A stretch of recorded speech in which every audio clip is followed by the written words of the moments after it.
ఆరోగ్య సంజీవని డాక్టర్ గారిచే సలహా. నమస్తే, welcome to our programme one TV health. మనిషి శరీరంలో ప్రధాన భాగం గుండె. ఈ గుండెకు సంబంధించినటువంటి అంశం ఈరోజు మనం మాట్లాడుకునే అవకాశం వచ్చింది. అలాగే గుండెకు ఎన్ని రకాల సమస్యలు వస్తాయి, అసలు గుండె సమస్యలు ఏ విధంగా వస్తాయి, గుండెపోటు అనేది ఏ విధంగా వస్తుంది, వాటి ట్రీట్మెంట్ ఏ విధంగా ఉంటుంది, ఈ అంశాలపైన అన్నింటినీ మాట్లాడడానికి మనతో పాటు ప్రముఖ జమ్కేర్ కామినేని హాస్పిటల్స్ గుండె వైద్య నిపుణులు డాక్టర్ చెరుకు రాఘవేంద్ర గారు మనతో ఉన్నారు. వారి మాటలోనే మనం అడిగి తెలుసుకుందాం. నమస్తే సార్. నమస్కారం. ఎలా ఉన్నారు సార్? బాగున్నానండి, మీరు ఎలా ఉన్నారు? I'm fine sir, so fine. So మొట్టమొదటగా ఈ గుండె సమస్యలు అనేటివి ఏ విధంగా వస్తాయి? సో గుండె సమస్యలు అనేవి రకరకాలుగా ఉంటాయండి. మనం కామన్గా రోజువారీగా అందరికీ తెలిసిన జబ్బు గుండెపోటు. అది ఒకటే కాకుండా గుండెకి రకరకాల సమస్యలు రావచ్చు.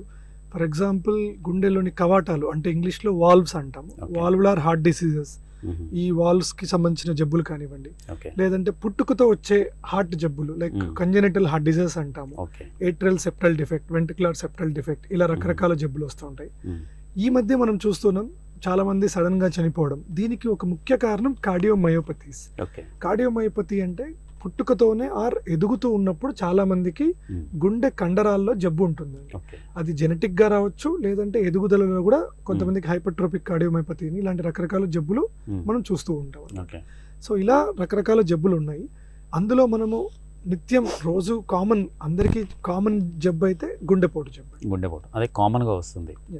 అసలు అది గుండెపోటు అనేది ఏ రకంగా మనకు సిమ్టమ్స్ కనపడతాయి ఒక పేషెంట్లో? సో గుండెపోటు యొక్క లక్షణాలండి, 70 నుంచి 80% మందికి ఛాతిలో నొప్పి లాగా వస్తుంది. ఫస్ట్ థింగ్, ఆ ఛాతి నొప్పి కూడా టిపికల్ పెయిన్ అని ఎటిపికల్ పెయిన్ అని రెండు రకాలుగా మనం దాన్ని డిస్క్రైబ్ చేస్తాం. టిపికల్ పెయిన్ అంటే గుండెకి సంబంధించిన పెయిన్, పేషెంట్ వాళ్ళు ఎలా ఫీల్ అవుతున్నారో దాని డిస్క్రిప్షన్, దాన్ని చెప్పే పద్ధతిని టిపికల్ పెయిన్ అంటాం. అంటే సెంటర్లో, చెస్ట్కి సెంటర్లో రావడము, లేదంటే అదే నొప్పి దవడ వరకు, లేదంటే కింద బొడ్డు వరకు కూడా ఆ నొప్పి స్ప్రెడ్ అవ్వచ్చు. అదే నొప్పి లెఫ్ట్ సైడ్ హ్యాండ్కి కానీ, వెనకల ఈ వీపుకి కానీ చెమటలు రావడము. ఆ నొప్పి కూడా ఎక్కువసేపు ఉండదండి, ఒక 10 minutes ఉంటుంది, మళ్ళీ తగ్గుతుంది, మళ్ళీ వస్తుంది, మళ్ళీ తగ్గుతుంది. లేదా కొంచెం ఒక 5 అడుగులు వేస్తే ఆ నొప్పి పెరగడము, అంటే నడకతో నొప్పి పెరగడం అనేది, ఇవన్నీ కూడా గుండె నొప్పి యొక్క లక్షణాలు. నొప్పి అనేది, ఛాతిలో నొప్పి అనేది రకరకాల కారణాలతో రావచ్చు. గ్యాస్ట్రిక్ నొప్పి ఇక్కడే తెలుస్తుంది, కండరాల నొప్పి కూడా ఇక్కడే వస్తుంది, కొన్నిసార్లు మెడనరాల్లో ఇబ్బంది ఉండి నరాల జబ్బు కూడా ఇక్కడే తెలుస్తుంది. కానీ గుండె నొప్పి అనేది మాత్రం ఇటువంటి లక్షణాలు ఉంటే మనం గుండె నొప్పిగా వర్ణిస్తాం. లేదా కొంతమందికి మిగిలిన, ఇందాక చెప్పాను 70 నుంచి 80% మందికి మాత్రమే ఈ నొప్పి వస్తుంది. కొంతమంది షుగర్ ఉన్న వాళ్ళకి కానివ్వండి, కిడ్నీ జబ్బు ఉన్న వాళ్ళకి కానివ్వండి, ఈ నొప్పి నరాల వాళ్ళకు నొప్పి నరాలు కొంచెం తక్కువగా పనిచేయడం వల్ల నొప్పిని వాళ్ళు ఫీల్ అవ్వలేరు. అలాంటప్పుడు వాళ్ళకి వేరే లక్షణాలు వస్తాయి. ఎలా వస్తుంది అంటే సడన్ గా చెమటలు పట్టడము, లేదంటే గుండెలో ఏదో బరువులాగా, నొప్పే ఉండదు, బరువులాగా ఉండడము, లేదంటే 4 అడుగులు వేస్తే సడన్ గా నిన్నటి వరకు బాగున్న మనిషి ఈ రోజు సడన్ గా ఆయాసపడుతూ ఉండడము, ఇలాంటి లక్షణాలు కూడా గుండె జబ్బు లక్షణాలుగా తీసుకోవచ్చు. సో అందుకే sugar, BP or sugar, kidney జబ్బులు ఉన్న వాళ్ళకి మనము ఎటువంటి లక్షణాలు వచ్చినా ఒకసారి మినిమం ఈసీజీ లాంటివి తీస్తూ ఉంటాం అన్నమాట, ఒక స్టెప్ ముందే ఆలోచిస్తాం. సో ఇందాక మీరు చెప్పారు కదా, ఇప్పుడు అంటే ఇప్పుడు ఈ చెస్ట్లో కానీ, తర్వాత బ్యాక్ పెయిన్ ఇక్కడ బ్యాక్లో వస్తుంది, తర్వాత ఈ రైట్ హ్యాండ్ అది బాగా, లెఫ్ట్ హ్యాండ్ బాగా పీకుతుంది అని చెప్పేసి మాట్లాడతారు. సో ఇన్ని రకాలుగా ఈ గుండెపోటు వచ్చే అవకాశం ఉందంటున్నారు. కాబట్టి సో ఎక్కడ ఏ మేర ఎక్కువ వస్తే అది డేంజరస్ జోన్లోకి పేషెంట్ వెళ్ళిపోతారు అనేది చెప్పగలరా మీరు? మెయిన్ చాలా కామన్ గా అందరికి మనం చూసేదైతే సెంటర్ ఆఫ్ ద చెస్ట్. చాలా మందికి ఇప్పుడు మా దగ్గరికి వచ్చే ఓపీలో పేషెంట్స్ అందరూ కూడా ఇక్కడ నాకు నొప్పి ఉంది సార్, ఇది గుండె నొప్పి అని భయపడుతూ ఉంటారు. కానీ గుండె నొప్పికి వేరే నొప్పులకి మెయిన్ డిఫరెన్స్, ముఖ్యమైన డిఫరెన్స్ ఏముంటుందంటే ఎక్కడ వస్తుంది అనేది. అంటే చాలా మందికి ఒక చోటే వస్తుంది సార్, లేకుంటే ఇక్కడ ఒకటే వస్తుంది సార్, లేకుంటే ఇక్కడ ఒకటే వస్తుంది సార్ అంటే. గుండె నొప్పి అలా ఒక్క చోటే రాదండి. సో గుండె నొప్పి అనేది డిఫ్యూజ్ గా రావడం, అంటే మొత్తం ఛాతీలో ఒక చోట ఎక్కడి నుంచి వస్తుందో చెప్పలేకపోవడం గుండె నొప్పి యొక్క మెయిన్ లక్షణం. సో మనము కొంతమంది బొడ్డు పైన వరకు కూడా, కడుపు నొప్పి కూడా గుండె నొప్పి లాగా, అంటే గుండె నొప్పి కడుపు దగ్గర కూడా వచ్చే అవకాశం ఉంటుంది, ఎపిగ్యాస్ట్రిక్ అంటాము. ఈ భాగంలో కూడా గుండె నొప్పి వచ్చే అవకాశం ఉంటుంది. బట్ మెయిన్ గా అయితే ఈ పార్ట్ లో మాత్రం ఎక్కడ వస్తుందో డిఫ్యూజ్ గా, అంటే ఒక చోట పాయింటెడ్గా లేకోకుండా, ఆర్ మనం ఆ నొప్పిని ముట్టుకున్నప్పుడు ఎక్కడైతే మనం ఎగ్జాంపుల్ మనకి నొప్పి వస్తుంది అనుకోండి, ఆ పార్ట్ని మనం ముట్టుకుంటే ఆ నొప్పి పెరగదు, తగ్గదు. ఎందుకంటే మజిల్ పెయిన్ అయితే తగ్గే అవకాశం లేకుంటే పెరిగే అవకాశం ఉంటుంది. కానీ గుండె నొప్పి మనం అలా ముట్టుకున్నా లేకుంటే చేతి కదలికలతో పెరగదు, తగ్గదు. కానీ నడిస్తే పెరిగే నొప్పి మాత్రం ఖచ్చితంగా గుండె నొప్పి ఉండే అవకాశం 99% ఎక్కువగా ఉంటుంది. తర్వాత ఇప్పుడు బ్యాక్ అంటే వీపులో వచ్చే అంటే సెంటర్ ఆఫ్ ద వీపులో వచ్చే ఈ పెయిన్ అది ఎక్కువగా ఉండడం వల్ల కూడా ఎక్కువ డేంజరస్ ఉంటుంది అని చెప్పేసి కూడా చాలామంది మాట్లాడినారు. సో దీని మీద ఏమంటారు మీరు? సో అయోర్టిక్ డిసెక్షన్ అని ఒక జబ్బు ఉందండి. అంటే మనము గుండె నుంచి అన్ని అవయవాలకి సప్లై చేసే మెయిన్ బ్లడ్ వెజల్, మెయిన్ రక్తనాళాన్ని అయోర్టా అంటాం. సో అయోర్టా మనకి ఇక్కడ చూస్తే ఇక్కడ నుంచి స్టార్ట్ అయ్యి వెనక్కలకి పోస్టీరియర్గా వెళ్తూ ఉంటుంది. సో అది వెళ్తూ వెళ్తూ మన ఊపిరితిత్తులకి, కిడ్నీలకి, స్టమక్, కాళ్ళకి అన్నిటికీ బ్లడ్ సప్లై ఇస్తూ ఉంటుంది. సో ఆ అయోర్టా అనేది వెనక భాగంలో ఉంటుంది. మనకి ఇక్కడ నుంచి స్టార్ట్ అయ్యి వెనక్కి వెళ్తూ ఉంటుంది. ఎప్పుడైతే ఆ అయోర్టా అనే రక్తనాళంలో కొలెస్ట్రాల్ రావడం కానీ లేకుంటే వేరే కొన్ని జెనెటిక్ డిజార్డర్స్ వల్ల కానీ ఆ అయోర్టా అనేది తెగిపోతూ ఉంటుంది. ఒక కర్టెన్కి ఎలాగైతే మనం కత్తిపెట్టి ఇలా చేస్తే ఒక తెగిపోతుంది కదండి, అలా అయోర్టా ఆ రక్తనాళం ఒక తెగుళ్ళు వస్తాయి. కొలెస్ట్రాల్ బ్లాక్ తో తర్వాత తెగుళ్ళు రావడం స్టార్ట్ అవుతుంది. అలాంటి అప్పుడు చాలా సివియర్ గా బ్యాక్ పెయిన్ వస్తుంది పేషెంట్. దాన్ని అయోర్టిక్ డిసెక్షన్ అంటాం. ఇది చాలా డేంజర్ జబ్బు. కానీ ఇది చాలా కొంచెం అంత కామన్ జబ్బు కాదు, ఇది కొంచెం అరుదైన జబ్బు. బట్ ఎప్పుడైనా రిస్క్ ఫ్యాక్టర్స్, మన స్మోకింగ్ చేసేవారు కానివ్వండి, కొంచెం ఏజ్ ఎక్కువ ఉన్న వాళ్ళు కానివ్వండి, అలాంటి నొప్పి వచ్చినప్పుడు ఖచ్చితంగా ఒకసారి డాక్టర్ని కన్సల్ట్ అయ్యి ఈసీజీ, 2D ఎకో ద్వారా, కొన్నిసార్లు అవసరమైతే చెస్ట్ ఎక్స్రే ద్వారా కూడా ఈ జబ్బును మనం కనుక్కునే అవకాశం ఉంది. సో ఇటువంటి పెయిన్ వచ్చినప్పుడు అంత టైంలో ఎంత సమయంలో డాక్టర్ దగ్గరికి రావాల్సిన అత్యవసరం ఉంటుంది? గుండె నొప్పి అయితే మాత్రం డెఫినెట్గా యాజ్ ఎర్లీ యాజ్ పాసిబుల్ రావడం చాలా బెటర్ అండి. ఎందుకంటే మనము గుండె జబ్బులో టైమ్ ఈజ్ మజిల్ అంటాం. అంటే మనము ఎంత లేట్గా ట్రీట్మెంట్ తీసుకుంటామో గుండె అంటే మనము డేంజర్ నుంచి బయటపడ్డా కూడా డ్యామేజ్ నుంచి కూడా బయటపడడం చాలా ఇంపార్టెంట్. అంటే డేంజర్ అంటే ఏంటి? మన ప్రాణానికి అపాయం రావడం డేంజర్. డ్యామేజ్ అంటే గుండె వీక్ అవ్వడం డ్యామేజ్. మనం ఎంత లేట్ గా ట్రీట్మెంట్ తీసుకుంటే గుండె అంత వీక్ అయిపోతూ ఉంటుంది. ఎవ్రీ మినిట్ కి హార్ట్ వీక్ అవ్వడం పెరుగుతూ ఉంటుంది అన్నమాట. సో ఎప్పుడైతే మనకు అందుకే టైమ్ ఈజ్ మజిల్ అని మనము హార్ట్ అటాక్ కి మనం ఒక నినాదం లాగా వాడతాం. సో గోల్డెన్ అవర్, మొదటి గంటని గోల్డెన్ అవర్ అంటాం. హార్ట్ అటాక్ నొప్పి స్టార్ట్ అయిన ఈ నిమిషంలో స్టార్ట్ అయిందంటే ఫస్ట్ 1 అవర్ని గోల్డెన్ అవర్ అంటాం. ఆ గోల్డెన్ అవర్లో ట్రీట్మెంట్ తీసుకున్న వాళ్ళు సర్వైవ్ అయ్యే ఛాన్స్ కానీ డ్యామేజ్ నుంచి తక్కువ డ్యామేజ్తో బయటపడే అవకాశం ఎక్కువగా ఉంటుంది. సో ఇప్పుడు సమయం అయితే మించిపోతుందో అప్పుడు చాలా కష్టం అనిపిస్తుంది. గంట గడిచే కొద్ది కొన్నిసార్లు రిస్క్ పెరుగుతూ ఉంటుంది, ప్రాణానికి ముప్పే ఉంటుంది. ఓకే. తర్వాత ఈ బీపీకి సంబంధించి అంటే బీపీ వలన ఈ గుండెకు సంబంధించి ఏ మేర నష్టం జరుగుతుంది? అంటే అధిక బీపీ రావడం వల్ల కూడా గుండె ఎక్కువగా వీక్ అయ్యే అవకాశం ఎక్కువగా ఉందంటారా? ఎస్, బీపీ 2 రకాలుగా మనకు దెబ్బతీస్తుంది. ఒకటి direct damage, 2 indirect damage. Direct damage అంటే గుండె కండరం మీద ప్రెషర్ పెడుతూ ఉంటుంది. ఎప్పుడైతే మన గుండె అధిక బీపీని అధిగమించి పంప్ చేస్తూ ఉంటుందో బీపీ మజిల్ అనేది, హార్ట్ మజిల్ అనేది కొంచెం లావ్ అవుతూ ఉంటుంది. దాన్ని hypertrophy of the cardiac muscle అంటాం, లెఫ్ట్ వెంట్రికులర్ హైపర్ట్రోఫీ అంటుంటాం. సో ఇది పెరగడం వల్ల లాంగ్ టర్మ్ లో కూడా హార్ట్ ఫంక్షన్ డౌన్ అయ్యే అవకాశం, అంటే ఎక్కువ రోజులు ఇలా అన్కంట్రోల్డ్ బీపీ కంట్రోల్లో లేకపోవడం వల్ల హార్ట్ మీద ప్రెషర్ పెరిగి హార్ట్ వీక్ అయ్యే పరిస్థితులు ఉంటాయి. రెండో డ్యామేజ్ గుండె రక్తనాళాలని డ్యామేజ్ చేయడం. ఇందాక మనం మాట్లాడుకున్నాం హార్ట్ అటాక్ రావడం.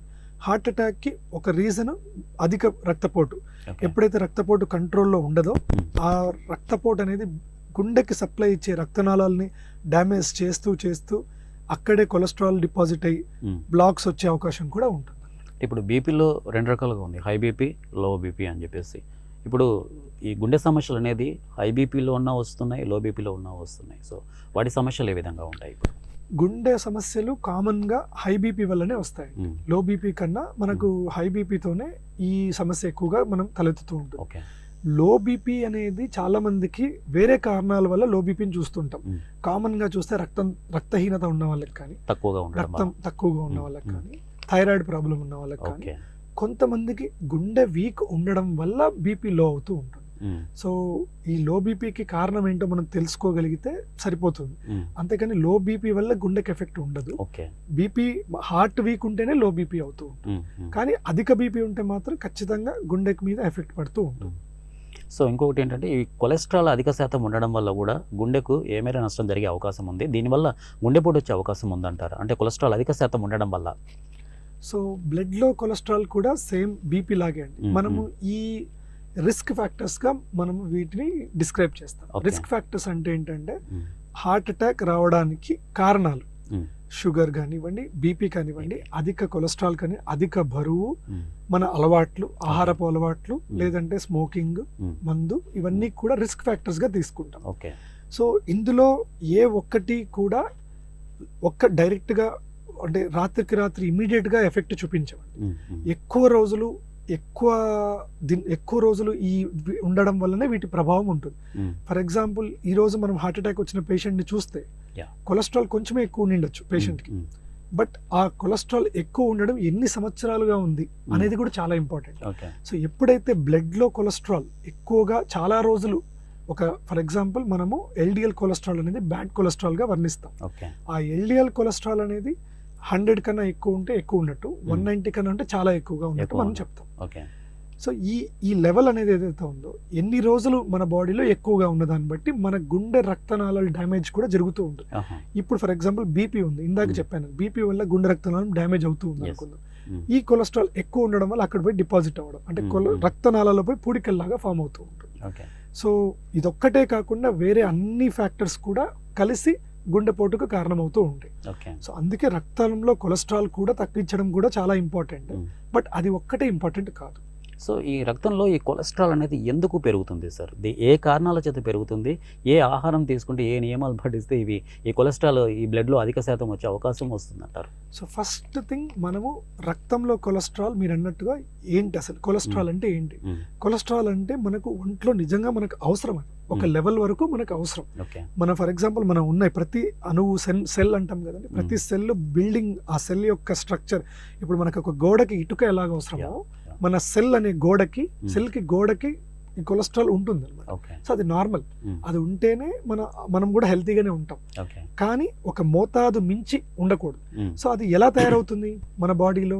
ఇందాక మీరు అడిగినట్టు, ఒకటి మనం తినే ఆహారం, రెండోది మన లివర్ కూడా తనంతకు తాను కూడా కొలెస్ట్రాల్ ని ప్రొడ్యూస్ చేసుకోగలదు. ముడి సరుకులు అంటే మనం ఇచ్చే ఆహారం నుంచి ఉన్న ముడి సరుకుల ద్వారా, అంటే like for example fatty acids, మనం తినే ఏ ఆహారమైన పిండి పదార్థాలు, కార్బోహైడ్రేట్స్, వాటిని తిన్న ట్రైగ్లిజరైడ్స్ గా కన్వర్ట్ అవుతాయి, లేకుంటే ఫ్యాటీ యాసిడ్స్ గా నుంచి అక్కడి నుంచి మళ్ళీ కొలెస్ట్రాల్ గా రూపాంతరం చెందుతూ ఉంటాయి. అంటే లివర్ కూడా తనంతకు తాను ప్రొడ్యూస్ చేసుకోగలదు. సో మనము ఏవైనా మందులు ఇస్తున్నాం అనుకోండి కొలెస్ట్రాల్ ని తగ్గించడానికి, అది లివర్ మీద ప్రభావం చూపించి తనంతకు తాను ప్రొడ్యూస్ చేసుకోకుండా, తయారీ చేయకుండా ఆపగలుగుతుందే తప్ప, మనము దానితో పాటు మనం తినే ఆహారంలో కూడా కొలెస్ట్రాల్ ని తగ్గించడం చాలా బెటర్. సో ఈ కొలెస్ట్రాల్ సంబంధించిన ఆహారాలు అంటే ఏంటండి? మనం చూస్తున్న daily oil foods, fat foods, deep fry foods, ఇవన్నీ కూడా ఆయిల్ అధికంగా ఉండే ఫుడ్స్ అన్ని కూడా. మన ఫర్ ఎగ్జాంపుల్ ఒక మనిషి రోజుకు 3 స్పూన్లకు మించి ఆయిల్ అవసరం లేదు. ఇందాక నేను చెప్పాను, మనకు కూడా లిపిడ్స్ అవసరమే బాడీకి, అంటే కొలెస్ట్రాల్ మనకు అవసరం. ఎంత అవసరము అంతే అవసరం. ఒక మోతాదుకు మించి తాగినప్పుడు అది ఎక్స్ట్రాగా మన పొట్ట దగ్గర కానివ్వండి, లేకుంటే లివర్లో కానివ్వండి, గుండెలో కానివ్వండి, మెదడులో కానివ్వండి చేరుకొని దానికి సంబంధించిన జబ్బుల్ని అది క్రియేట్ చేస్తూ ఉంటుంది అన్నమాట. సో మనము అందరూ కూడా ఆయిల్ మాత్రమే మనము కల్ప్రిట్ గా చూస్తూ ఉంటాం కొలెస్ట్రాల్ కి. అదొక్కటే కాదండి, కార్బోహైడ్రేట్స్ ని మనం మర్చిపోతూ ఉంటాం. సింపుల్ కార్బోహైడ్రేట్స్, పిండి పదార్థాలు, బ్రెడ్, మైదా, బయట దొరికే పరోటాలు, ఇవన్నీ కూడా సింపుల్ కార్బోహైడ్రేట్స్. ఇవన్నీ మనం తిన్నప్పుడు మనకు అవసరమైనంత మాత్రమే బాడీ ఉపయోగించుకొని మిగిలిన ఎక్స్ట్రాగా ఉన్నదాన్ని ఫ్యాట్ గా కన్వర్ట్ చేసుకునే మెకానిజం బాడీలో ఉంది. సో దీన్ని ఒక్కటే కంట్రోల్ చేసుకోవడం కాకుండా మనకు ఎంత ఆహారం అవసరమో, ఎంత ఆయిల్ అవసరమో అనేది కూడా చూసుకోవడం చాలా ఇంపార్టెంట్. తర్వాత కొలెస్ట్రాల్ శాతము ఏ మేర ఉంటే గుండె ఆరోగ్యంగా ఉంటుంది? ఒకవేళ కొలెస్ట్రాల్ శాతం ఎంత ఎక్కువగా ఉంటే గుండె డేంజరస్ జోన్లోకి వెళ్ళిపోయే అవకాశం ఉందంటారు? దీనికి మనం 3 రకాలుగా మనము ప్రజల్ని విభజించవచ్చు. ఒకటి, ఇంతవరకు ఎప్పుడూ కూడా హార్ట్ జబ్బు రాలేదు వాళ్ళకి. రెండో కేటగిరీ, వీళ్ళకి హార్ట్ జబ్బు వచ్చే అవకాశం చాలా ఎక్కువగా ఉంది. మూడో కేటగిరీ, ఆల్రెడీ హార్ట్ జబ్బు వచ్చేసింది. ఇలా 3 రకాలుగా విభజించామనుకోండి, ఒక్కొక్కరికి ఒక్కొక్క లెవెల్ ఉంటుంది. ఆల్రెడీ హార్ట్ అటాక్ వచ్చేసి ఓకేనా, ఇప్పుడు రెండోసారి మళ్ళీ గుండెపోటు రాకుండా ఉండాలి అంటే మాత్రం అలాంటి వాళ్ళకు మనం ఎల్డిఎల్, ఇందాక మనం బ్యాడ్ కొలెస్ట్రాల్ చెప్పాను, ఆ లెవెల్ని 70 కన్నా తక్కువగా పెట్టుకోవాలన్నమాట. బాడీలో. అది మనం ఫుడ్ ద్వారా మెయింటైన్ చేస్తామా లేకుంటే టాబ్లెట్ల ద్వారా మెయింటైన్ చేస్తామా, ఎలాగైనా సరే ఆ బ్యాడ్ కొలెస్ట్రాల్ లెవెల్ని 70 కన్నా తక్కువ మెయింటైన్ చేయడం చాలా ఇంపార్టెంట్. ఇందాక రెండో కేటగిరీ, వీళ్ళకి హార్ట్ అటాక్ వచ్చే అవకాశం ఉంది. ఎలాంటి వాళ్ళు, ఫర్ ఎగ్జాంపుల్ ఆల్రెడీ ఇతనికి షుగర్ ఉంది, బీపీ ఉంది, ఇంతకుముందు కొలెస్ట్రాల్ లెవెల్ ఎక్కువగా ఉంది, అండ్ వీళ్ళ ఫ్యామిలీలో కూడా హార్ట్ అటాక్ జబ్బు ఉంది, స్మోకింగ్ చేస్తున్నారు, ఇలాంటి వాళ్ళు హార్ట్ అటాక్ వచ్చే రిస్క్ ఎక్కువ ఉంది తనకి. ఈ పేషెంట్ కి మనము మినిమం 100 లోపల 100 కన్నా తక్కువ పెట్టుకోవడం బెటర్. అంటే ఇందాక ఆల్రెడీ హార్ట్ అటాక్ వచ్చిన వాళ్ళకి చాలా తక్కువ పెట్టాలి. ఈ కేటగిరీ వాళ్ళకి కొంచెం 100 లోపల 100 కన్నా తక్కువగా మెయింటైన్ చేయాలి. ఇంతవరకు ఎప్పుడు హార్ట్ అటాక్ రాలేదు ఇలాంటి వ్యక్తులకి మనం 190 వరకు కూడా మనం వెయిట్ చేయొచ్చు, మందులు వాడకుండా ఫుడ్ ద్వారా కంట్రోల్ చేయడానికి వెయిట్ చేయొచ్చు. తర్వాత ఒక పేషెంట్ కాదు, ఒక మనిషి కొంచెం దూరం నడిస్తే ఆయాసం వస్తుంది అని, ఈ ఆయాసం వచ్చిందంటే అది గుండె జబ్బుకు సంకేతం అని మనం అనుకోవచ్చు అంటారా? అంటే ఆయాసం అనేది ఇప్పుడు మనము గుండె జబ్బు లక్షణాలు అనేవి ఒక 5 ఉంటాయండి ప్రధానంగా. అందులో మొదటిది ఇందాక మీరు అడిగారు, ఛాతీలో నొప్పి. రెండోది ఆయాసం. మూడోది సింకోప్ అంటే కళ్ళు తిరిగి పడిపోవడం. నాలుగోది ఫెటిగ్ అంటాం, అంటే ఏం పని చేసినా వీక్ అయిపోవడం. ఐదోది గుండె దడ. ఈ 5 కూడా ప్రధానమైన గుండెకి సంబంధించిన లక్షణాలు. సో దాంట్లో సెకండ్ టాప్ సిమ్టమ్, రెండో అతి ముఖ్యమైన సిమ్టమ్ ఆయాసం జబ్బు. బట్ ఈ ఆయాసానికి రకరకాల కారణాలు ఉంటాయి. రక్తహీనత, రక్తం తక్కువ ఉన్నా కూడా ఆయాసం రావచ్చు. లంగ్స్ లో ప్రాబ్లం ఉన్నా, ఆస్తమా ఉన్నా ఆయాసం రావచ్చు. బట్ హార్ట్ ప్రాబ్లం ఉన్న వాళ్ళకి కూడా ఖచ్చితంగా ఆయాసం వచ్చే అవకాశం ఉంటుంది. హార్ట్ మజిల్ వీక్ ఉన్నా, లేకుంటే ఇందాక మనం చెప్పినట్టు వాల్వులార్ హార్ట్ డిసీజ్, హార్ట్ లోని కవాటాలు వాల్వ్స్ లీక్ అవుతున్నా, మూసుకుపోతున్నా ఆయాసం వచ్చే అవకాశం ఉంటుంది. కంజెనిటల్ హార్ట్ డిసీజెస్, పుట్టుకతో వచ్చే జబ్బులు, అటువంటి వాళ్ళకి కూడా ఆయాసం వచ్చే అవకాశం ఉంటుంది. అయితే వాటికి కొన్ని డిఫరెన్సెస్ ఉంటాయి.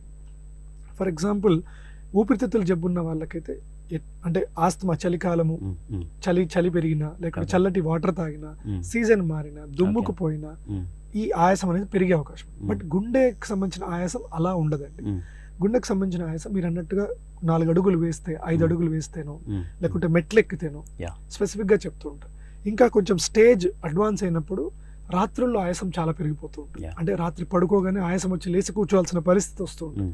ఇలాంటి వాళ్ళు ఏమవుతుంది, సడన్ గా నాకు ఊపిరాడట్లేదు, కిటికీ తెరిచి కిటికీలోంచి వచ్చే గాలి, లోపల గాలి ఉన్నా కూడా కిటికీలోంచి గాలి, ఎయిర్ హంగర్ అంటాం, ఇది ఒక ప్రధానమైన లక్షణం. ఇది కూడా హార్ట్ కి సంబంధించిన ఆయాసంలో ఒక టైప్. తర్వాత ఇంకొకటి ఒక మనిషి early morning cold water, fridge water అని ఇప్పుడు అవన్నీ తీసేసుకొని వెంటనే తాగేస్తుంటారు. సో ఇది తాగడం వల్ల గుండెకి ఏమైనా ఎఫెక్ట్ వచ్చే అవకాశం ఉందంటారా? చాలా రేర్ అండి. దానివల్ల డైరెక్ట్ గా వచ్చే అవకాశం అయితే లేదు. మరి మైనస్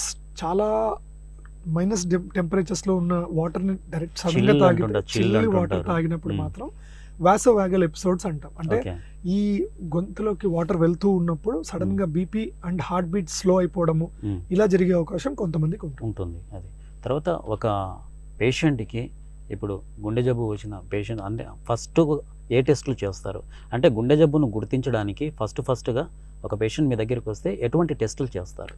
సో ముఖ్యంగా ఎవరైనా సరే ఛాతీలో నొప్పి ఉన్నా, లేకుంటే ఆయాసం ఉన్నా, మనం ఫస్ట్ చేసే బేసిక్ టెస్ట్ ఈసీజీ అండి, ఎలక్ట్రోకార్డియోగ్రామ్. అది హార్ట్ లోని ఎలక్ట్రికల్ యాక్టివిటీని మనకు బయట పేపర్లో చూపిస్తుంది. హార్ట్ అటాక్ ఉన్నా సరే, దానికి వచ్చే అవకాశం ఉన్నా సరే మనకి ఈసీజీలో తెలిసే అవకాశం ఉంది. సో అది చూసాక మనం దాన్ని కొన్నిసార్లు దీంట్లో డౌట్ ఉన్నప్పుడు వెంటనే 2D ఎకో కార్డియోగ్రామ్ లో మనకు హార్ట్ మజిల్ యొక్క ఫంక్షనింగ్, ఇందాక మనం మాట్లాడుకున్నాం, ఫంక్షన్ వీక్ అవుతుంది అని చెప్పాం. అవన్నీ కూడా మనకు 2D ఎకోలోనే బాగా కన్ఫర్మ్ గా తెలుస్తుంది. గుండె కవాటాల జబ్బు కానీ, లేదంటే కంజెనిటల్ హార్ట్ డిసీజ్, ఇవన్నీ కూడా 2D ఎకోలోనే మనకు తెలుస్తుంది. అంటే ఈ 2 టెస్ట్లు చేయడం వల్ల గుండెకు సంబంధించినటువంటిది ఏ విధంగా ఉంది ఏంటి అనేది మనకు తెలిసిపోతుంది అంటారు. 90% మనకు దీంట్లో తెలిసిపోతుంది.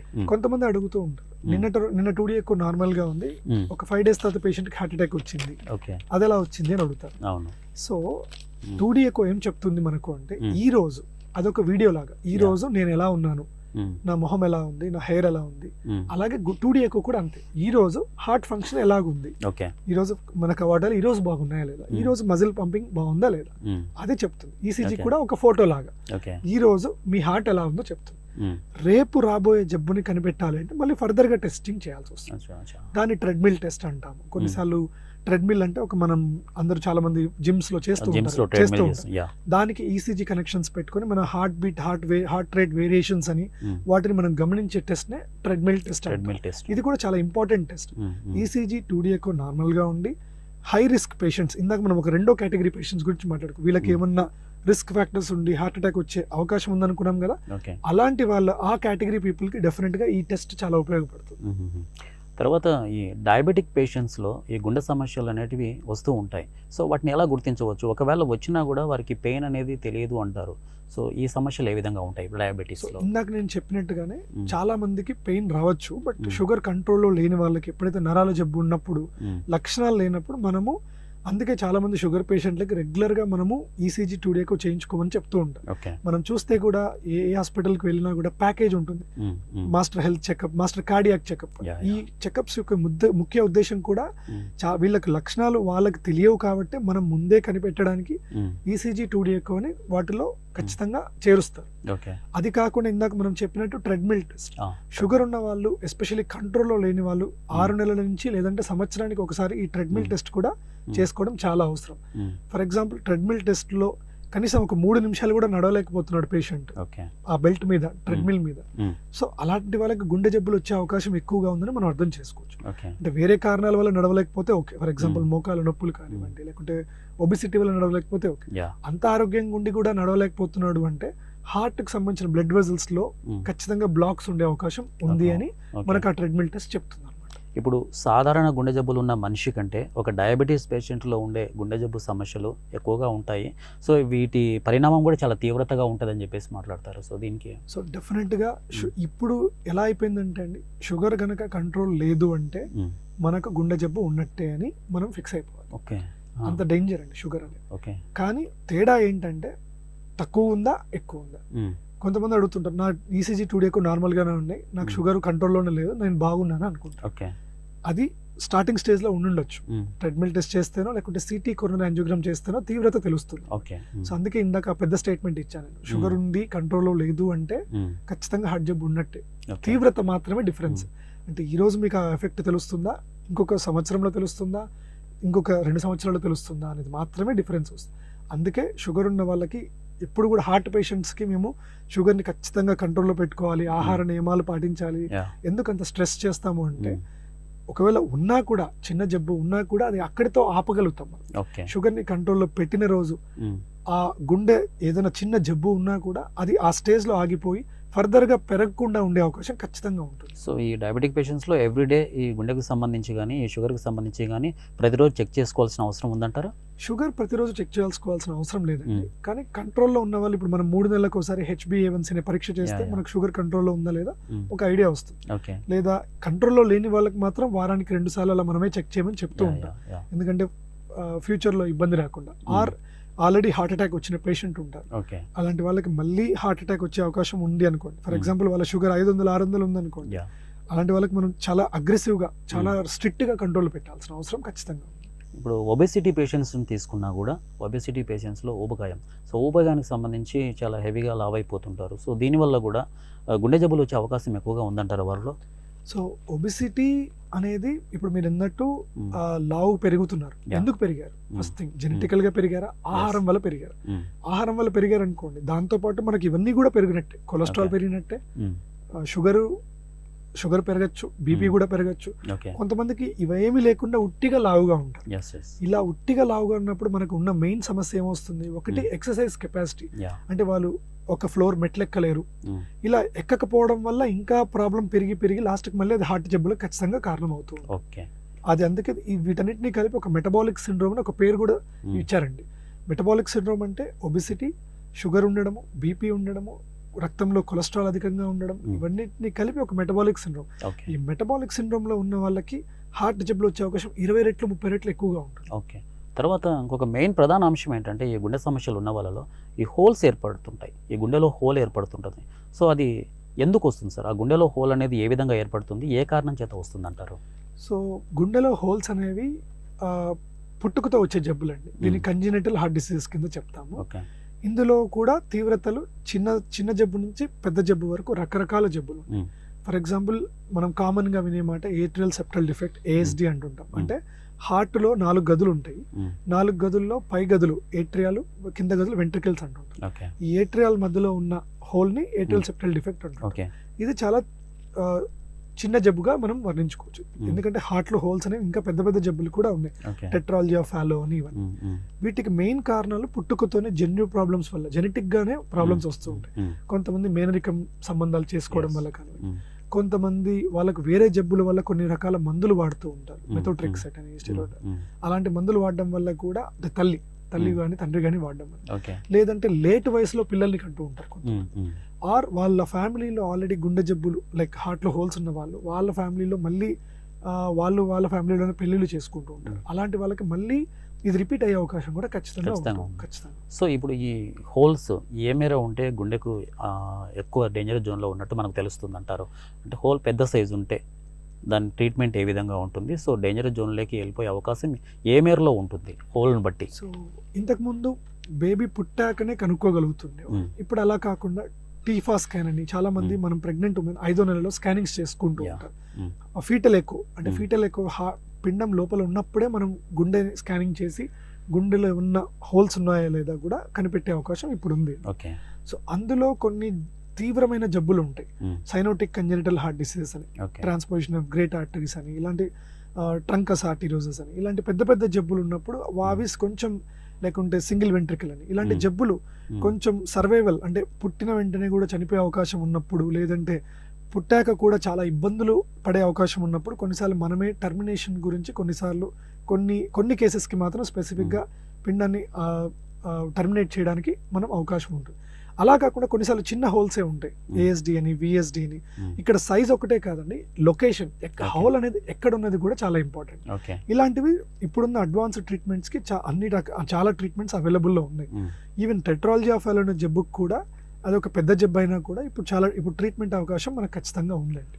అదే ఈ గుండెకు సంబంధించి ఈ హోల్స్ వల్ల కూడా, అంటే కొంతమంది స్ట్రాంగ్ ఉన్న పేషెంట్స్కి ఆపరేషన్ చేస్తారు, ఓకే వీళ్ళు సేఫ్ అవుతారని చెప్పేసి, కొంతమంది చాలామంది వీక్గా ఉంటారు, సో వీళ్ళకి చేయడానికి కాదు. సో అది ఎట్లా వస్తుంది? అంటే వీక్గా ఉండడం వల్ల చేస్తే ఏమవుతుంది, ప్రాణహాని కలుగుతుంది? సో ఇది ఓపెన్ హార్ట్ సర్జరీ అంటే కొన్ని హోల్స్ని మనము బటన్ ఆపరేషన్ అంటాం, డివైస్ క్లోజర్స్. అంటే హార్ట్ని ఓపెన్ చేయకుండా మన తొడ రక్తనాళాల నుంచి లోపలికి వెళ్ళి బటన్ పెట్టేసి, బటన్ అంటే యాక్చువల్ డివైస్ అంటాం, మన వాడుక భాషలో బటన్ అంటుంటారు అందరూ. ఈ డివైస్ క్లోజర్ ద్వారా మనము ఆ హోల్స్ ని క్లోజ్ చేసే అవకాశం ఉంటుంది. ఇలాంటివి అయితే తక్కువ రిస్క్ తో అయిపోతుంది పేషెంట్ కి. కొన్ని హోల్స్ ని మనము మీరు ఇందాక అడిగినట్టు పెద్ద హోల్స్ కానివ్వండి, లేదంటే ఆ హోల్ యొక్క లొకేషన్ ఈ డివైస్ కి అనుగుణంగా లేనప్పుడు ఓపెన్ హార్ట్ సర్జరీకి వెళ్ళాల్సి వస్తుంది. కానీ చిన్న బేబీ ఓపెన్ హార్ట్ సర్జరీకి వెళ్ళాలన్నప్పుడు మినిమం కనీసం 10 కేజీలు కూడా లేకపోతే మనము ఆ ఇచ్చే మత్తు, ఇప్పుడు వెంటిలేటర్ పెట్టి చేయాలి, మత్తు ఇవ్వాల్సి వస్తుంది, సైడ్ ఎఫెక్ట్స్ వచ్చే అవకాశం ఉంటుంది. And surgery, open heart surgery తట్టుకోవడం కూడా కొంచెం కష్టంగా ఉంటుంది. అందుకే చాలాసార్లు ఒక మినిమం బరువు వచ్చేంత వరకు కానీ, లేకుంటే మినిమం న్యూట్రిషన్ లెవెల్ కూడా లేకపోతే కొంచెం చేయడం చాలా రిస్క్ అవుతుంది. అందుకే బాడీ న్యూట్రిషన్ ఒకటి, ఏజ్ ఒకటి, బరువు ఒకటి, ఈ 3 కనుక కొంచెం బాగా ఉంటే సర్జరీ నుంచి బయటపడే అవకాశాలు అండ్ సర్జరీ తట్టుకునే అవకాశాలు ఎక్కువగా ఉంటాయి, సక్సెస్ అయ్యే అవకాశం ఎక్కువ. ఓకే, ఇప్పుడు ప్రజెంట్ సిచ్యువేషన్లో ఈ గుండెకు సంబంధించిన, అంటే ఈ గుండెపోట్లు ఎక్కువగా చిన్న వయసులో వారు కూడా ఎక్కువగా వస్తున్నాయి, అకారణంగా వస్తున్నాయి. సో ఉంటనే పడిపోవడము, ఇంతకుముందు వాళ్ళకు ఏ గుండె సమస్యలు లేని వాళ్ళు కూడా సడన్గా పడిపోవడము అది జరిగిపోతుంటుంది. సో చిన్న ఏజ్ వాళ్ళకు కూడా ఈ విధంగా అటాక్ అవుతుంది. ఏ కారణం చేత ఇది వస్తుందంటారు? సో మనం ఫస్ట్ ఆఫ్ ఆల్ డిఫరెన్స్ తెలుసుకోవాలండి. సడన్ గా పడిపోతున్నాడు పేషెంట్, సడన్ గా చనిపోతున్నాడు అనేది హార్ట్ అటాక్ ఉండొచ్చు, ఉండకపోవచ్చు.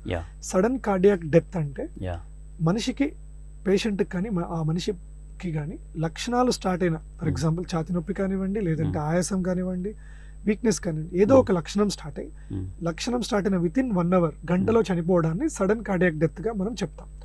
సడన్ కార్డియాక్ డెత్ కి హార్ట్ అటాక్ ఒక రీజన్, అదొక్కటే రీజన్ కాదండి. ఇందాక మనం కార్డియోమయోపతి అనే పదం మాట్లాడారు. అంటే ఏంటంటే గుండె కండరాల్లో ప్రాబ్లం ఉన్నప్పుడు, ఎదుగుతూ ఉన్నప్పుడు కానీ పుట్టుకతో వచ్చిండొచ్చు, ఈ రెండిట్లో ఏదైనా ఉండొచ్చు, వాళ్ళకు అరిథిమియా రిస్క్ ఉంటుంది. అరిథిమియా అంటే హార్ట్ లయ తప్పి కొట్టుకోవడాన్ని మనం అరిథిమియా అంటాం. మనకందరికి తెలుసు లబ్ డబ్, ఇది లయబద్ధంగా కొట్టుకోవడం. అలా కాకుండా సడన్ గా హార్ట్ బీట్ స్పీడ్ గా పెరిగిపోయి 200-300కి వెళ్ళిపోయి అది ఇన్ఎఫెక్టివ్ కాంట్రాక్షన్స్, అంటే హార్ట్ కాంట్రాక్షన్స్ ఏమి ఉండవు, ఊరికి హార్ట్ బీటింగ్ ఉంటుంది కానీ కాంట్రాక్షన్ అంటే మజిల్ పంపింగ్ ఏమి ఉండదు. అలా అయిపోవడం వల్ల సడన్ గా కొలాప్స్ అవ్వడం, సడన్ గా చనిపోవడం జరుగుతుంది. సో ఈ సడన్ కార్డియాక్ డెత్ అనే వాటికి హార్ట్ అటాక్ ఒక కారణమే, ఈ అరిథిమియాస్ కూడా ఇంకొక కారణం. సో ఇంతకు ముందు మనకు లేదు, ఇప్పుడు ఎందుకు పెరుగుతుంది అనేది రెండో ప్రశ్న, మీరు అడిగిన దాంట్లో రెండో ప్రశ్న. సో ఒకటి, హార్ట్ అటాక్ చిన్న వయసులో పెరగడానికి కారణాలు ఏంటి అంటే, ఇంతకుముందు మనం ఏమైతే ఇందాక మాట్లాడుకున్నాం ట్రెడిషనల్ రిస్క్ ఫ్యాక్టర్స్, అంటే ఇంతకుముందు ఫర్ ఎగ్జాంపుల్ ఒక 10 ఏళ్ల ముందు మాట హార్ట్ అటాక్ ఏ వయసుకి వస్తుంది అంటే, మగవాళ్ళకైతే 50 ఏళ్ళు దాటితేనే, లేడీస్కి అయితే 60 years దాటాక హార్ట్ అటాక్ రిస్క్ ఉంటుందని చెప్తారు. ఇప్పుడు ఆ వయసు బాగా తగ్గిపోయింది.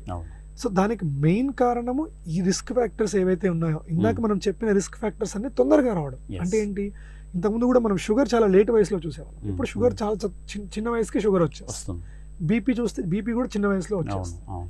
సేమ్ అలాగే కొలెస్ట్రాల్, మన ఆహారపు అలవాట్లకి, ఇవన్నీ కూడా ఫస్ట్ థింగ్ ఇప్పటికి కూడా రీసెర్చ్ మనకు చెప్తున్నది ఏంటంటే, చిన్న వయసులో హార్ట్ అటాక్ రావడానికి కారణము వేరే ఏ రేర్ కారణాలు కాదు, ఇవే కారణాలే. ఆహారపు అలవాట్లు, షుగర్, బీపీ, కొలెస్ట్రాల్, లావుగా ఉండడము, మన ఎక్సర్సైజులు సరిగ్గా చేయకపోవడము, ఫిజికల్ కెపాసిటీ లేకపోవడము, ఇవే 90% ఇవే ఉన్నాయి కారణాలు. మిగిలిన 10% మాత్రమే వేరే కారణాలు ఉన్నాయి. సో అండ్ ఇప్పుడు కూడా చూస్తే మనం స్మోకింగ్ చేసేవారి సంఖ్య బాగా పెరిగిపోయింది. ఇంతకు ముందు స్ట్రెస్ లెవెల్, స్ట్రెస్ అనేది ఇంతకు ముందుతో పోలిస్తే ఇప్పుడున్న ర్యాట్ రేస్, ఇప్పుడున్న ఈ లైఫ్ స్టైల్ కి చాలా మందికి స్ట్రెస్ చాలా ఎక్కువ అవుతుంది. ఎస్పెషల్లీ ఈ 25 నుంచి 35 ఏజ్ ఉన్న వాళ్ళం మనం చూస్తూ ఉంటాం. మనకు రోజు వాళ్ళు పాల్పిటేషన్స్, గుండె దడతోనో, టెన్షన్తోనో, వాళ్ళకి ఏదో ఒక వాళ్ళ వర్క్ స్ట్రెస్ తోనో, నిద్రలేమితోనో, ఇవన్నీతో గుండె మీద ప్రెషర్ తెచ్చుకొని ఫైనల్ గా గుండెపోటు వచ్చే అవకాశం ఖచ్చితంగా ఉంటుంది. సో స్ట్రెస్ అనేది చాలా ఇంపార్టెంట్ ఫ్యాక్టర్, మనం చాలా నెగ్లెక్ట్ చేస్తున్న ఫ్యాక్టర్. అంటే మనము ఈ ఏజ్ లోనే కదా స్ట్రెస్ పడాలి, లేదంటే ఈ ఏజ్ లోనే కదా కష్టపడాలంట. కష్టపడడం వేరు, స్ట్రెస్ పడడం వేరు. ఇప్పుడు మనం చూస్తున్న వాళ్ళకి చాలా మంది స్ట్రెస్ లెవెల్స్ చాలా ఎక్కువగా ఉంటుంది. అందులో వీళ్ళకు నిద్రలేమి సమస్యతో బాధపడి ఆ నిద్రలేమి వల్ల మళ్ళీ షుగర్ పెరగడము, నిద్రలేమి వల్ల హార్ట్ అటాక్ రావడం కూడా జరుగుతుంది. సో మెయిన్ గా నిద్రలేమి అనే కారణం చేత కూడా ఈ హార్ట్ అటాక్స్ వచ్చే అవకాశం ఎక్కువగా ఉంటుంది. ఖచ్చితంగా ఉంటుంది. తర్వాత ఈ ఆల్కహాల్ తీసుకునే వాళ్ళలో పర్సంటేజ్ ఎక్కువగా ఉంటున్నారు, అంటే వాళ్ళలో కూడా గుండె జబ్బులు వచ్చే అవకాశం ఎక్కువగా కనపడుతుంది. సో ఈ ఆల్కహాల్ తీసుకోవడం వల్ల అంత డేంజరస్ జోన్లోకి వెళ్ళిపోగలుగుతారా? సో మనం ఇప్పుడు రీసెర్చ్ ప్రకారం చూస్తే అండి, ఇంతకుముందు చాలా మంది వినుంటాం 2 పెగ్గులు ఆల్కహాల్ డాక్టరే సజెస్ట్ చేశారు అని చెప్తూ. కానీ ఇక్కడ ప్రాబ్లం ఎక్కడ వస్తుందంటే, మనం దాంతో పాటు తింటున్న ఆహారం ఏంటి అని. చాలా మంది ఎవరు కూడా ఆల్కహాల్ తో పాటు హెల్తీ ఆహారం తీసుకునేవారు చాలా అరుదు. అందరూ కూడా ఫ్రై అయిన ఫుడ్స్ కానీ, చికెన్, జంక్ ఫుడ్స్, చిప్స్ ఇలా తింటుంటారు, రోస్టెడ్ ఐటమ్స్. సో ఈ 2 పెగ్గుల ఆల్కహాల్ మీకు చెడు చేస్తుందా లేదా పక్కన పెడితే, ఈ ఫుడ్ మీకు డెఫినెట్ గా 100% డెఫినెట్ గా చెడు చేస్తుంది. అండ్ ఈ 2 పెగ్గుల ఆల్కహాల్ తో ఆపే వాళ్ళు చాలా తక్కువ. ఎంతమంది ఉంటారండి? సో మనకు ఆ లిమిట్ తెలియకుండా తాగడము, ఇది తాగే వాళ్ళలో అగైన్ ఇందాక మనం మాట్లాడుకున్న అరిథిమియా, లయ తప్పి కొట్టుకోవడం కూడా, అధిక ఆల్కహాల్ తీసుకునే వాళ్ళకి ఈ అరిథిమియా రిస్క్ కూడా ఎక్కువగా ఉంటుంది. అందుకే తెల్లారుజామున హార్ట్ అటాక్ రావడము ఇవి కూడా జరుగుతూ ఉంటాయి. సో మెయిన్గా మీరు ఇందాక మాట్లాడారు, ఆల్మోస్ట్ హార్ట్ అటాక్స్ అన్నీ మిడ్ నైట్ కానీ వేకుజామున కానీ వచ్చే అవకాశాలు ఎక్కువగా ఉంటున్నాయి. 99% అవే వస్తున్నాయి. ఏం చేత వస్తాయంటారు అవి? సో కొన్ని రీసెర్చ్లు జరిగాయండి. ఇందులో ఒకటి ఏంటంటే, మనకు నిద్రలో సైకిల్స్ ఉంటాయి. అంటే NREM సైకిల్, REM సైకిల్ అని 2 ఉంటాయి. సో మన భాషలో చెప్పాలంటే మనకు కళలు గుర్తుండే సైకిల్. కళలు గుర్తున్నప్పుడు ఏమవుతూ ఉంటుంది అంటే, కొన్ని కళలు రాత్రంతా కళలు వస్తూనే ఉంటాయి. కొన్ని గంటల పాటు మనకు కళలు గుర్తుండవు, కానీ మన బాడీలో ఆ వచ్చిన కళలో స్ట్రెస్ పెరుగుతూ ఉంటుంది. కొన్నిసార్లు మీరు గమనించి ఉంటారు, ఏదో ఇబ్బంది వల్ల మనం నిద్ర లేయగానే అలసిపోయినట్టుగానూ ఉంటాం. సో ఎందుకు అంత అలసిపోయిన ఫీలింగ్ వస్తుంది అంటే, మన ఒంట్లో అడ్రినలిన్ లెవెల్ పెరుగుతూ ఉంటుంది. మనం పడుకున్నా కూడా మన బాడీకి రెస్ట్ లేదు.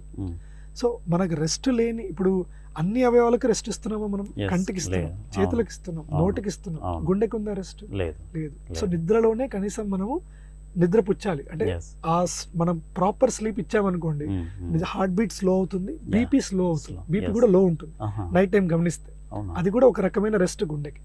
కానీ మనం ఏం చేస్తున్నాం, ఈ స్ట్రెస్ లెవెల్ పెంచుకోవడము, ఈ కలలు లేకుంటే ఈ స్ట్రెస్ పెరగడం వల్ల గుండెకి నిద్రలో కూడా రెస్ట్ ఉండదు. హార్ట్ బీట్ పెరగడము, బీపీ పెరగడము, ఇలా high BP, night times high BP ఉండడం కూడా హార్ట్ అటాక్ కి కారణం అండి. సో కొన్ని క్షణాల్లో కూడా మామూలు నిద్రలో ఉంటాము, ఉన్నట్టుండి సడన్గా ఈ శ్వాస తీసుకోవడం అనేది రాదు, గట్టిగా లేసేస్తాం బయటికి, అది ఒక్కొక్కసారి జరుగుతూ ఉంటుంది. అది ఎందుకు జరుగుతూ ఉంటుంది అదే సార్ అది? అగైన్ అది భయం వల్ల, నిద్రలోని భయము, నిద్రలోని స్ట్రెస్ మనకు గుర్తుండవు, మనకు వచ్చిన కళలు గుర్తుండవు. ఓన్లీ ఆ ఎన్ఆర్ఎం సైకిల్ అనే బ్రెయిన్ కి ఉన్న దాంట్లో మనకు కళలు వచ్చి ఉంటాయి కానీ గుర్తుండవు. సో రోజంతా మనం పడే స్ట్రెస్ దాని యొక్క ఎఫెక్ట్ మనకి రాత్రి తెలుస్తుంది. ఓకే. సో అందుకే రాత్రి స్లీప్ కి చాలా ఇంపార్టెన్స్ ఇవ్వాలి. మనం అది చాలా మంది ప్రశాంతంగా నిద్రపోవాలంటారు. ప్రశాంతంగా నిద్రపోవాలి. నిద్ర లేకనే సగం జబ్బులు వస్తున్నాయి. తర్వాత ఇప్పుడు ఈ గుండె సమస్యలు అనేటివి మెయిన్గా ఎక్కువగా ఇక్కడ ఫీమేల్ తీసుకోవాలన్నా లేకపోతే మేల్కు ఎక్కువ ఎవరికి అటాక్ అయ్యే అవకాశాలు ఎక్కువగా ఉన్నాయంటారు? సో ఈ మధ్య కాలంలో మనం ఫీమేల్స్ లో కూడా హార్ట్ అటాక్స్ ఎక్కువగానే చూస్తున్నామండి. కానీ బాడీ పరంగా కూడా అన్నిటి పరంగా కూడా మేల్స్ కే కొంచెం హార్ట్ అటాక్ రిస్క్ ఎక్కువగా ఉంటుంది. సో బాడీ తత్వం అనుకోవచ్చు, మనం తీసుకునే స్ట్రెస్ లెవెల్ అనుకోవచ్చు, బయట తీసుకునే పొల్యూషన్ వల్ల కూడా కావచ్చు. సో పొల్యూషన్ కూడా ఒక కారణం హార్ట్ అటాక్ కి. స్మోకింగ్ ఒక కారణం. ఇప్పుడు మనం చూస్తే స్మోకింగ్ మగవాళ్ళలో ఎక్కువగా ఉంటుంది. బయట తిరిగేది కొంచెం పొల్యూషన్ కి ఎక్కువగా తిరుగుతూ ఉంటారు. సో ఆర్ షుగర్ కానీ బీపీ కానీ కొంచెం. ఇంకొకటి ఫీమేల్స్ కి హార్మోన్స్ ప్రొటెక్ట్ చేస్తూ ఉంటాయి. అంటే వాళ్ళు మెనోపాజ్ అంటే ఈ మెన్స్ట్రుయేషన్ పీరియడ్ లో వరకు కూడా వాళ్ళకున్న హార్మోన్స్ హార్ట్ అటాక్ జబ్బు నుంచి వాళ్ళని ప్రొటెక్ట్ చేస్తూ ఉంటుంది. ఎప్పుడైతే ఇప్పుడు మనము చూస్తూ ఉంటాం ఈ మధ్య కాలంలో పీసీఓడి జబ్బులు అంటుంటారు. అంటే ఫీమేల్స్ కూడా లావుగా ఉండడము, వాళ్ళకి సైకిల్స్ ఇర్రెగ్యులర్ గా రావడము, ఈ లావుగా ఉండటము, ఇలాంటి వాళ్ళకు కూడా మళ్ళీ మేల్స్ కి ఎంతైతే రిస్క్ ఉంటుందో వీళ్ళకి కూడా అంతే రిస్క్ ఉంటుంది. అలా కాకుండా హెల్తీగా మెన్స్ట్రుయేషన్ ఉన్న ఫీమేల్స్ కి మేల్స్ కన్నా చాలా తక్కువ రిస్క్ ఉంటుంది హార్ట్ అటాక్. తర్వాత ఈ గుండె సమస్యల్లో మెయిన్గా ఒక ప్రధాన అంశం ఏంటంటే ఈ రక్తనాళాలలో రక్తం అనేది చాలా జిగుటుగా చిక్కగా ఉన్న వాళ్ళు ప్రాబ్లమ్స్ ఎక్కువగా వస్తాయి. సో పతలాగా రావాలి అని చెప్పేసి కూడా అంటే కొన్ని ట్యాబ్లెట్స్ మీరు సజెస్ట్ చేస్తారు. అవి ఏ విధంగా అంటే జిగురు రావడం వల్ల కూడా అటువంటి ప్రాబ్లమ్స్ ఎక్కువగా ఉంటాయి అంటారు? దాంట్లో ఉంటాయండి, ఖచ్చితంగా ఉంటాయి. ఇప్పుడు మనం హార్ట్ అటాక్ దీనికి మనం ఆన్సర్ చెప్పాలి అంటే మనం హార్ట్ అటాక్ అంటే ఏంటో అర్థం చేసుకోవాలి. సో గుండె రక్తనాళాలలో బ్లాక్స్ అని అందరూ వినుంటారు, హార్ట్ అటాక్ అనేది వినుంటారు. రెండు వేరే వేరేనా అంటే ఒకే రకమైన జబ్బు. హార్ట్ అటాక్ అంటే ఒక రక్తనాళం, గుండెకి సప్లై ఇచ్చే రక్తనాళం సడన్ గా 100% మూసుకుపోవడాన్ని హార్ట్ అటాక్ అంటారు. అది ఎందుకు మూసుకుపోతుంది అంటే మనం ఒక రక్తనాళాన్ని ఒక పైప్ లాగా ఊహించుకుంటే అందులో కొలెస్ట్రాల్ చేరుకుంటూ ఉంటుంది, బ్లాక్ చేరుకుంటూ ఉంటుంది. దీనివల్ల డైరెక్ట్ గా హార్ట్ అటాక్ రాదు. బట్ ఈ కొలెస్ట్రాల్ కొంచెం లిక్విడ్ ఫేజ్ లో మెత్తగా ఉంటుంది, దాని మీద చిన్న పగుళ్ళు చేరుతాయి, చీలికలు వస్తాయి, లేకుంటే అల్సర్ లాగా ఫామ్ అవుతుంది. ఎప్పుడైతే అల్సర్ ఫామ్ అవుతుందో చీలికలు వస్తాయో ఆల్రెడీ దాంట్లో రక్తం వెళ్తూ సడన్ గా రక్తం గడ్డ కట్టిపోయి అక్కడ కూర్చుంటుంది. సో ఎప్పుడైతే రక్తం గడ్డ కూర్చొని మొత్తం ఈ రక్తనాళాన్ని టోటల్ గా క్లోజ్ చేస్తుందో దాన్ని మనం హార్ట్ అటాక్ అంటాం. అదే చాలా ఎమర్జెన్సీ డేంజర్ పీరియడ్. సో ఇది ఇలా ఎందుకు రక్తం గడ్డ కట్టడానికి రిస్క్ ఎప్పుడు ఉంటుంది అంటే ఇందాక చెప్పినట్టు రక్తం చిక్కగా ఉన్న వాళ్ళకి, ఫర్ ఎగ్జాంపుల్ షుగర్ కంట్రోల్లో లేని వాళ్ళకి, కొలెస్ట్రాల్ అధికంగా ఉన్న వాళ్ళకి, మూడోది స్మోకింగ్ చేసే వాళ్ళకి. స్మోకింగ్ చేసే వాళ్ళకి చాలా చిక్కగా ఉంటుందండి. అలాంటి వాళ్ళకి హార్ట్ అటాక్ వచ్చే రిస్క్ చాలా ఎక్కువగా ఉంటుంది. స్మోకింగ్ చేసే వాళ్ళకి మనం చూస్తే 30% బ్లాక్ ఉన్నా కూడా హార్ట్ అటాక్ వచ్చే అవకాశం. షుగర్ ఉన్న వాళ్ళకి 90% ఉన్నా చాలా మంది స్టేబుల్ గా ఉంటారు. బ్లాక్ పర్సెంట్ 95% ఉన్నా కూడా సార్ నాకు ఏదో చిన్నగా ఇబ్బంది ఉందని చెప్తూ ఉంటారు. ఎందుకు అంటే వాళ్ళకి ఇంకా రక్త సరఫరా మాత్రమే తగ్గింది, పూర్తిగా క్లోజ్ అవ్వలేదు. బట్ స్మోకింగ్ చేసే వాళ్ళకి ఏమవుతుందంటే ఈ రక్తనాళం సడన్ గా క్లోజ్ అయిపోయి పెద్ద హార్ట్ అటాక్, అది 30% కొలెస్ట్రాల్ బ్లాక్స్ లో కూడా హార్ట్ అటాక్ వచ్చే అవకాశం ఖచ్చితంగా ఉంటుంది. సో మనం అందుకే ఈ బ్లడ్ థిన్నర్ టాబ్లెట్స్ అనేది యాంటీ ప్లేట్లెట్స్ అంటారు, ఆస్ప్రిన్ అని, క్లోపిడాగ్రల్ అని, దీన్ని యాంటీ ప్లేట్లెట్ డ్రగ్స్ అంటాం. వాడుక భాషలో రక్తం పతలా డ్రగ్స్ అంటాం. కానీ యాక్చువల్ గా మనం ఏవైతే ప్లేట్లెట్స్ అనేది వెళ్ళి ఇందాక రక్తం గడ్డ కడుతున్నాను కదా, దాంట్లో ప్లేట్లెట్స్ ఉంటాయి, తెల్ల రక్త కణాలు అంటాం వాడుక భాషలో. ఆ తెల్ల రక్త కణాలు ఇక్కడ డిపాజిట్ అవ్వకుండా ఉండడం కోసం మనము ఈ మెడిసిన్ కొన్నిసార్లు ప్రివెన్షన్ కోసం వాడతాము, కొన్నిసార్లు జబ్బు వచ్చినాక కరిగించడానికి కూడా వాడతాం. తర్వాత ఇంకొకటి ఏంటంటే ఈ జిమ్కి వెళ్తా అంటారు, జిమ్ చేస్తారు. జిమ్ చేసేటప్పుడు కూడా సడన్గా కార్డియాక్ డెత్స్ చాలా జరిగాయి, ఆల్మోస్ట్ చాలా చూసాం మనము. సో అవి ఎందుకు జరుగుతాయంట సార్? నిజంగా అది గుండె జబ్బు అంటే హార్ట్ అటాక్ వచ్చే అవకాశం ఉందంటారా జిమ్ చేస్తే? సో ఇందాక నేను చెప్పినట్టు ఈ చనిపోవడం, జిమ్కి వెళ్ళేటప్పుడు చనిపోవడం 99% హార్ట్ వల్లనే చనిపోతూ ఉంటారు. బట్ హార్ట్ అటాక్ వల్ల కాదు. ఇందాక చెప్పాను sudden cardiac death, so heart వల్లనే చనిపోయారు. కానీ దానికి ఒక రీజన్ హార్ట్ అటాక్ కూడా ఉండొచ్చు. రెండో కారణం అరిథిమియాస్. అందుకే ఎవరైనా సరే జిమ్ చేయాలనుకున్న వాళ్ళు కానివ్వండి, లేదంటే ఈ వర్కౌట్స్లో హై ఇంటెన్సిటీ వర్కౌట్స్ అని ఉంటాయి, హిట్ వర్కౌట్స్ అంటుంటారు. ఈ హిట్ వర్కౌట్స్ చేయాలనుకున్న వాళ్ళు మాత్రం ఖచ్చితంగా వాళ్ళ గుండె పరీక్షలు ఒకసారి చేసుకోవడం డెఫినెట్లీగా బెటర్. ఎందుకంటే కొన్ని రకాల గుండె జబ్బులు మనకు ఈ స్టేజ్లో లక్షణాలు తెలియకపోవచ్చు, సడన్గా చనిపోతుంటాం. సో ముందే మనం 2D ఎకో ద్వారా ఈసీజీ ద్వారా కనుక్కోవచ్చు పలానా వాళ్ళకి ఈ ప్రాబ్లం ఉంది అంటే. ఈ హిట్ అనే ఈ హై ఇంటెన్సిటీ ట్రైనింగ్ వర్కౌట్స్ని అవాయిడ్ చేయడమే బెటర్. సో ఎందుకు అంటే అగైన్ ఇందాక నేను చెప్పినట్టు మన బాడీలోని అడ్రినల్ లెవెల్ చాలా ఎక్కువగా అవుతుంటుంది ఎక్సర్సైజ్ అప్పుడు. ఇది స్ట్రెస్ హార్మోన్ హార్ట్ బీట్ ని పెంచుతూ ఉంటుంది, బీపీని పెంచుతూ ఉంటుంది. సో మనం తట్టుకునే లెవెల్ కన్నా ఎక్కువగా స్ట్రెస్ హార్మోన్ ప్రొడ్యూస్ అయినప్పుడు అది హార్ట్ అటాక్ కానివ్వండి ఆర్ హార్ట్ బీట్ ని పెంచి అరిథిమియాని కూడా కలగజేయచ్చు. ఈ రెండిట్లో ఏదైనా వచ్చి ఉండొచ్చు పేషెంట్. సో ఎలాగైతే మనము మందులు మోతాదు వాడతాం 50 mg 100 mg అలా వాడుతుంటారు కదండి వర్డ్స్ డాక్టర్స్, అలా ఎక్సర్సైజ్ ని కూడా ఒక ప్రిస్క్రిప్షన్ లా తీసుకోవడం చాలా బెటర్. చాలా మంది ఏంటంటే ఎక్సర్సైజ్ చేస్తే పేషెంట్ చచ్చిపోతున్నారు, నేను ఎక్సర్సైజ్ చేయను అంటారు. అది చాలా తప్పు, చాలా తప్పు. ఎక్సర్సైజ్ ని ఏదైనా అంతే కదండి, మితంగా తింటే ఔషధం, అమితంగా తింటే విషం. అలాగే ఎక్సర్సైజ్ కూడా మితంగా చేస్తే చాలా బెటర్. మన కెపాసిటీకి మించి చేస్తే అది కూడా దానికి మనకు విషం లాగే చేసే అవకాశం ఉంటుంది. సో అందుకే ఎక్సర్సైజ్ ప్రిస్క్రిప్షన్ అనేది కూడా చాలా ఇంపార్టెంట్. ఓకే, తర్వాత ఈ గుండెపోటుకి కార్డియాక్ అరెస్ట్కి ఏంటి తేడా, వ్యత్యాసం ఏముందంటారు? Cardiac arrest is different. So గుండెపోటు అంటే ఇందాక నేను చెప్పినట్టుగా గుండెకి బ్లడ్ సప్లై తగ్గిపోవడం.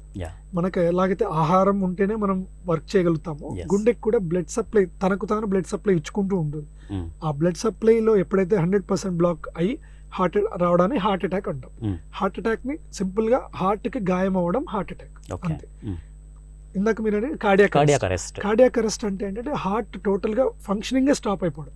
అంటే హార్ట్ అటాక్ వచ్చినంత మాత్రాన కార్డియాక్ అరెస్ట్ అవ్వాల్సిన అవసరం లేదు, బట్ రిస్క్ ఖచ్చితంగా ఎక్కువగా ఉంటుంది. ఈ గుండెపోటు వచ్చిన ఇందాక నేను చెప్పాను మొదటి గంట గోల్డెన్ పీరియడ్ అంటాం. ఆ గోల్డెన్ పీరియడ్ లో కార్డియాక్ అరెస్ట్ వచ్చే ఛాన్స్ డెఫినెట్ గా ఉంటుంది.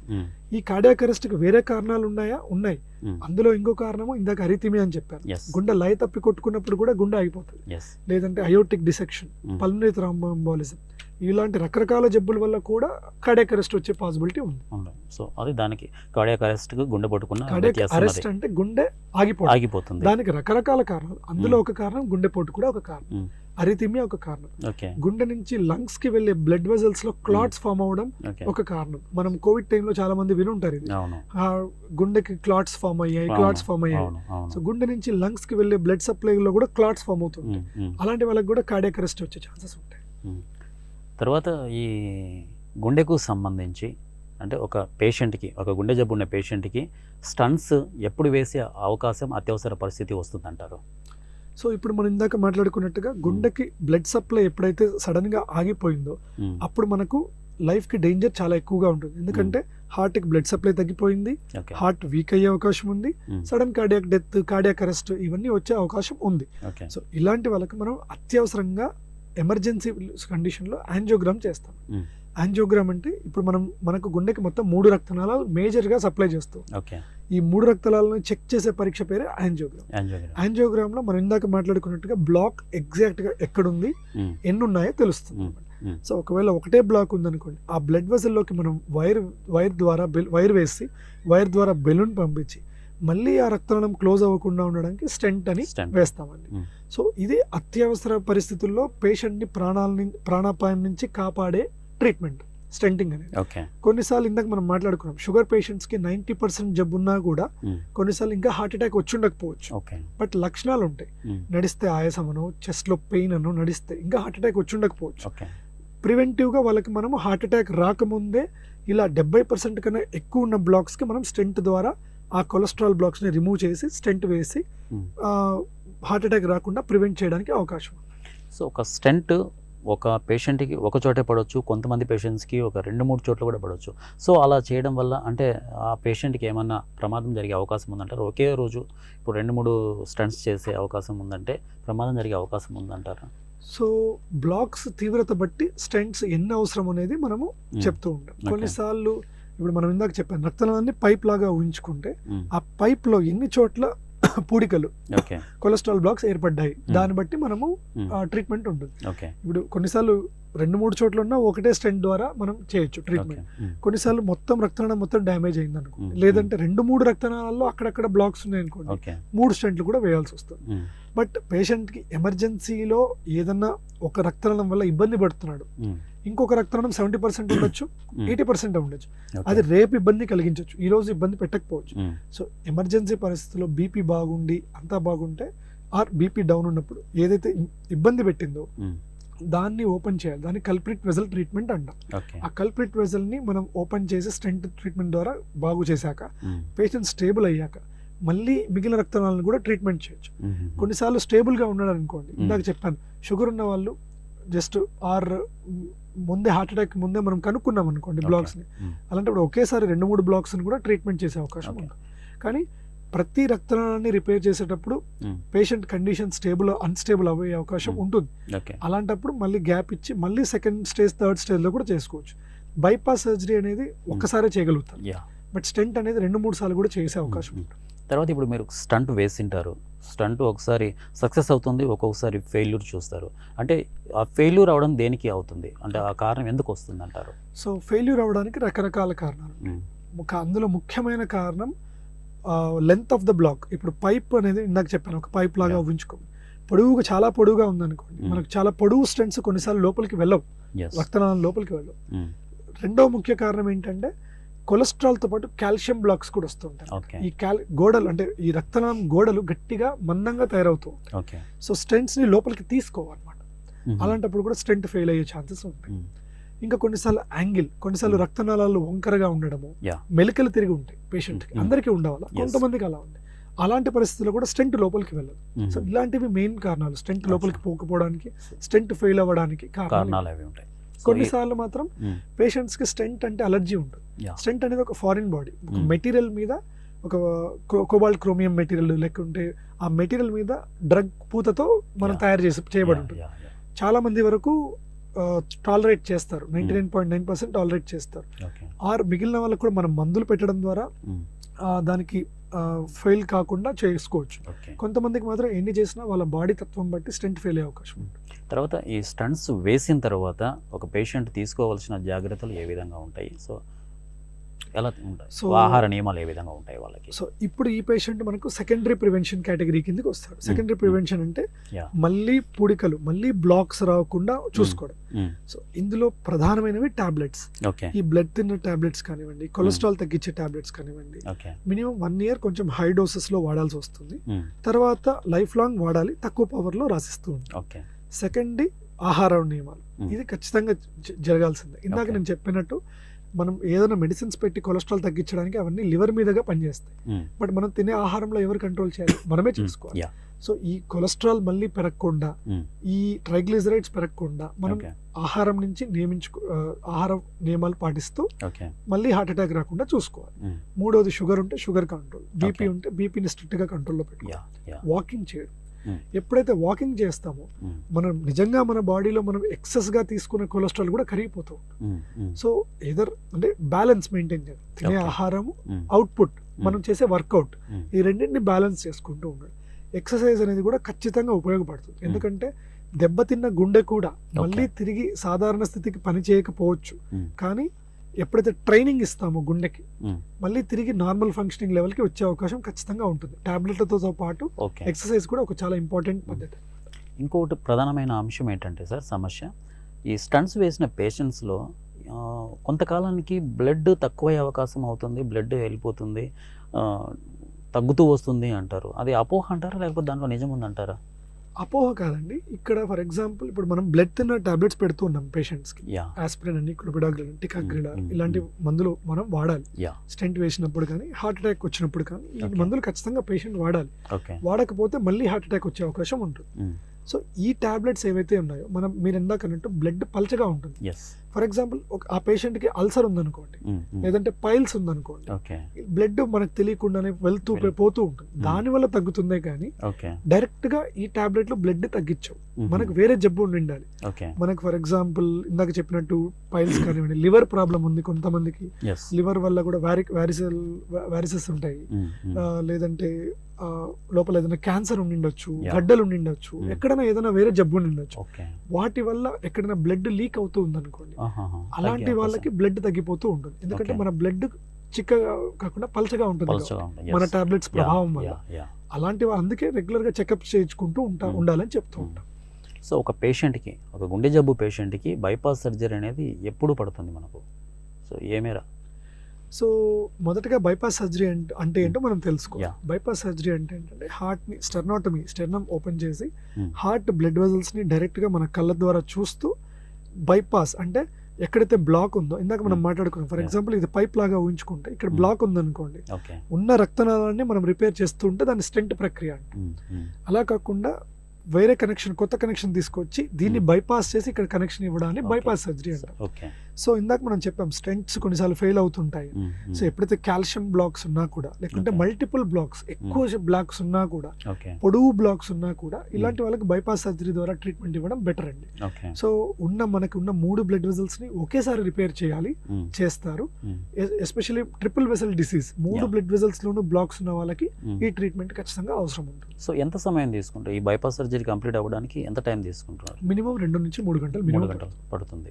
సో వాళ్ళు తీసుకోవాల్సిన జాగ్రత్తలు ఏంటి? ఆఫ్టర్ బైపాస్ సర్జరీ తర్వాత వాళ్ళు తీసుకోవాల్సిన జాగ్రత్తలు, ఆహార నియమాలు ఏ విధంగా ఉండాలి? స్టెంట్ చేసిన పేషెంట్ కానీ, హార్ట్ అటాక్ వచ్చిన పేషెంట్ కానీ ఎలాంటి జాగ్రత్తలు తీసుకుంటారో అలాంటి జాగ్రత్తలు వీరు కూడా తీసుకోవాలి, ఓకే. సేమ్ తీసుకోవాలి. వీళ్ళకి అడిషనల్గా ఏంటంటే ఎప్పుడైతే ఈ స్టెర్నోటమీ చేసి ఉంటారు కదండి, వాళ్ళు కొంచెం బరువులు ఎత్తడం కొంచెం కష్టంగా అవుతుంది. ఎందుకంటే Okay. బోన్ కట్ చేసి మళ్ళీ అతికిచ్చి ఉంటారు కాబట్టి వాళ్ళు కిందకి వంగి బరువులు ఎత్తడము ఇలాంటివి చేసినప్పుడు పెయిన్ వస్తుంది. మళ్ళీ Yes. అది హార్ట్ అటాక్ నొప్పి అనుకుంటారు, కానీ అది యాక్చువల్లీ హార్ట్ అటాక్ నొప్పి కాదు, ఈ బోన్ పెయిన్ వస్తూ ఉంటుంది వాళ్ళకి. ఓకే. సో దీన్ని వాళ్ళు కన్ఫ్యూజ్ అవుతూ ఉంటారు. ఇదొక్కటే మనం ఎక్స్ట్రాగా తీసుకోవాల్సిన జాగ్రత్త. మొదటి 1 month వరకు ఈ కుట్లు ఎప్పుడైతే హీల్ అవ్వడానికి 1 to 3 months పడుతుంది అనమాట, Okay. కంప్లీట్ గా హీల్ అవ్వడానికి. లోపల ఉన్న కుట్లు కూడా హీల్ అవ్వడానికి 1 to 3 months పడుతుంది. ఓకే. ఈ 3 months కొంచెం బరువులు ఎత్తడము లేకుంటే హెవీ పనులు చేయడము ఆపుకుంటే సరిపోతుంది. తర్వాత రెగ్యులర్ గా నార్మల్ ఎక్సర్సైజెస్ ఇవన్నీ చేసుకోవచ్చు, ఓకే. బట్ బరువు ఎత్తడాలు మాత్రం కొంచెం లిమిట్ చేసుకోవాలి. 5 kgs కి మించి ఎత్తినప్పుడు మళ్ళీ కుట్ల దగ్గర నొప్పి రావడం ఇలాంటివి జరుగుతుంది. తర్వాత ఈ గ్యాస్ట్రిక్ ప్రాబ్లం వల్ల కూడా చాలామంది, అంటే గ్యాస్ట్రిక్ ప్రాబ్లం ఉంటే ఏదైనా ఎక్కడైనా పెయిన్ వస్తే కూడా, గుండె దగ్గర పెయిన్ వచ్చినా కూడా ఇది హార్ట్ అటాక్ ఏమో అని చెప్పేసి భయపడే లక్షణాలు ఉన్నాయి. సో గ్యాస్ట్రిక్ ప్రాబ్లం వల్ల కూడా గుండె జబ్బు అంటే గుండెపోటు వచ్చే అవకాశం ఉందంటారా? సో దీనికి ఆన్సర్ చెప్పాలంటే మనం ఇంకొకటి మాట్లాడుకోవాలి. ఇప్పుడు వచ్చిన ఫర్ ఎగ్జాంపుల్ జ్వరం వచ్చింది అనుకోండి, కరోనా టైంలో జ్వరం వస్తే ఏమనుకుంటాము, కరోనా వల్ల డెంగ్యూ వల్ల కూడా వచ్చిండొచ్చు, వేరే జబ్బు వల్ల కూడా వచ్చిండొచ్చు. సో అలాగే ఇప్పుడు మనలో ఇప్పుడు భయం ఎక్కువ అయిపోయింది జనాలకి. సో ఇప్పుడు మనకి ఏ నొప్పి వచ్చినా అది గుండె నొప్పి అనుకోండి. యాక్చువల్గా గ్యాస్ట్రిక్ నొప్పి కూడా ఇందాక నేను మీకు ఫస్ట్ చెప్పినప్పుడు టిపికల్ పెయిన్ లక్షణాలు చెప్పాను. ఒక్క చోట ఉండదు, మొత్తం ఉంటుంది అని చెప్పాను. సో గ్యాస్ట్రిక్ పెయిన్ కూడా అలాగే వస్తుంది అన్నమాట. సో అందుకు మనం జనాలు కన్ఫ్యూజ్ అవుతూ ఉంటారు, ఇది హార్ట్ నొప్పి గ్యాస్ట్రిక్ నొప్పి అర్థం కాక కన్ఫ్యూజ్ అవుతుంటారే తప్ప గ్యాస్ట్రిక్ ప్రాబ్లం వల్ల హార్ట్ అటాక్ అనేది రాదు. అవకాశం లేదు. లక్షణాలని జబ్బుని మనం కన్ఫ్యూజ్ అవుతుంటాం. లక్షణం అంటే సిమ్టమ్ ఏంటి, ఇక్కడ పెయిన్ రావడం అనేది సిమ్టమ్. ఇక్కడ సిమ్టమ్ కి రకరకాల కారణాలు ఉండొచ్చు. ఇక్కడ మంట నొప్పి అనేది గుండెపోటు వల్ల వచ్చిండొచ్చు, లేదంటే గ్యాస్ట్రిక్ ప్రాబ్లం వచ్చిండొచ్చు. అంతేగాని గ్యాస్ట్రిక్ ప్రాబ్లం వల్ల హార్ట్ అటాక్ అనేది రాదు. సో గుండె కండరాల సమస్యలు కూడా కొన్ని ఉన్నాయి. సో దానికి సంబంధించినటువంటి డీటెయిల్స్ ఏమున్నాయి? సో వాటిని మనము కార్డియోమయోపతి జబ్బుల కిందకి తీసుకుంటాం. Okay. Dilated cardiomyopathy, hypertrophic cardiomyopathy, ఇలా రకరకాల జబ్బులు ఉన్నాయండి. ఇందులో మనకు హైపర్ట్రోఫిక్ కార్డియోమయోపతి చాలా డేంజర్ జబ్బు, ఎందుకంటే అసిమ్టమాటిక్ గా ఉంటూ యంగ్ పేషెంట్స్ లో వస్తూ ఉంటుంది. సో వీళ్ళు ఇందాక ఈ కేటగిరీ ఆఫ్ పేషెంట్సే మనం చూసేదండి. సడన్ గా క్రికెట్ ఆడుతూ చనిపోతూ ఉంటారు, లేకుంటే జిమ్కి వెళ్ళి చనిపోతూ ఉంటారు. సో వాళ్ళు క్రికెట్ ఆడినందుకు చనిపోలేదండి, వాళ్ళకి ఆల్రెడీ గుండె ప్రాబ్లం ఉంది, బట్ ఆ లక్షణాలు తెలియలేదు వాళ్ళకి. సైలెంట్ గా ఉంటుంది ప్రాబ్లం, గుండె కండరం సైజ్ పెరిగి ఉంటుంది, వాళ్ళకి అరిథిమియా వచ్చే అవకాశం ఖచ్చితంగా ఉంది. అలాంటి వాళ్ళు ఇలాగ ఎక్సర్సైజ్ చేసినప్పుడు సడన్ గా గుండె లయ తప్పి కొట్టుకొని కార్డియాక్ అరెస్ట్ కి వెళ్ళిపోతూ ఉంటారు. మనం ఇలాంటి వాళ్ళని తొందరగా కాపాడలేం కూడా. అలాంటివి ఉంది. దీనికి బెటర్ ప్రివెన్షనే బెటర్ అండి. అంటే ముందే జబ్బు కనుక్కొని నువ్వు ఈ పలానా ఎక్సర్సైజ్ చేయకూడదు, లేకుంటే పలానా మందులు కొన్ని రోజులు వాడితే తగ్గుతుంది. సో అది ఎలా గుర్తించాలి? ఇప్పుడు ముందే మనం కనుక్కోవాలి అంటే ఆ జబ్బుని ఎలా గుర్తించాలి? వాళ్ళు ఈసీజీ 2D ఎకో ద్వారానే గుర్తించాలి. 2D ఎకోలో మనకి కండరాలు ఖచ్చితంగా తెలుస్తుంది. ఓకే. చాలా 99% అక్యురసీతో తెలుస్తుంది. కొన్నిసార్లు 2D ఎకోలో మనం కనుక్కోలేనప్పుడు కార్డియాక్ ఎంఆర్ఐ అని వేరే టెస్ట్ ఉంది. బ్రెయిన్ కి ఎలాగైతే ఎంఆర్ఐ తీస్తామో హార్ట్ కూడా ఎంఆర్ఐ తీస్తాం. ఎంఆర్ఐ తీసి దాంట్లో 100% కనుక్కోవచ్చు. లేదా కొన్నిసార్లు ఏమవుతుందంటే స్టార్టింగ్ స్టేజ్లో ఉన్నప్పుడు మనకు డౌట్ ఉన్నప్పుడు, ఓకే ఫర్ ఎగ్జాంపుల్ ఫ్యామిలీలో ఎవరైనా గుండె పోటని కాదు, గుండె జబ్బుతో సడన్గా చనిపోయి ఉంటారు. ఎస్ అలాంటి వాళ్ళ పిల్లలు కానివ్వండి, మేనత్త లేకుంటే వాళ్ళ వంశపారంపర్యంగా ఎవరైనా ఉన్నారనుకో, వాళ్ళు కూడా ఈ టెస్ట్లు చేసుకోవడం బెటర్ అండి. అంటే వంశపారంపర్యంగా గుండె నొప్పి వచ్చే అవకాశం ఖచ్చితంగా ఉందంటారా? ఉంటుంది. జెనెటిక్ ప్రాబ్లం వల్ల Genetic problems వల్ల ఉంటుంది. ఆర్ పేరెంట్స్కి హార్ట్ ప్రాబ్లమ్స్ ఉన్నప్పుడు హార్ట్ అటాక్ కానివ్వండి, పిల్లలకు కూడా వచ్చే అవకాశం ఉంటుంది. ఓకే 100% కాకపోవచ్చు, బట్ రిస్క్ పెరుగుతూ ఉంటుంది. ఓకే బట్ జెనెటిక్ సమస్యలు మాత్రం ఖచ్చితంగా వచ్చే అవకాశం ఉంటుంది. ఇప్పుడు హైపర్ట్రోపిక్ కార్డియోమియోపతి అనేది కొంతమందికి జెనెటిక్గా వస్తుంటుంది, లేదంటే మార్ఫాన్ సిండ్రోమ్ అని, దానివల్ల వాల్వ్స్ అఫెక్ట్ అవుతుంటాయి, గుండె వాల్వ్స్, అది కూడా జెనెటిక్గా వస్తుంది. ఓకే ఇలాంటివి మనము ముందే 2D ఎకో ద్వారా కనుక్కోవచ్చు, లేదంటే నెక్స్ట్ జనరేషన్కి ముందే జెనెటిక్ టెస్టింగ్ కూడా చేసుకొని కనుక్కోవచ్చు. తర్వాత ఈ గుండె సమస్యలు ఉన్న వాళ్ళకి మీరు ఇచ్చే సలహాలు జాగ్రత్తలు ఒకసారి విన్నవించండి. సో మనము ఇప్పుడున్న ఆహార శైలిని కానివ్వండి, ఈ లైఫ్ స్టైల్ని కానివ్వండి, ఫస్ట్ థింగ్ స్ట్రెస్ని పక్కన పెట్టి, అంటే గుండె జబ్బు నాకు వస్తుందా వచ్చిందా దీన్ని పక్కన పెట్టి, ఒకవేళ ఉన్నా ఆ రాకుండా ఉండడానికి మనం తీసుకోవాల్సిన జాగ్రత్తలు పాటించడం చాలా ఇంపార్టెంట్.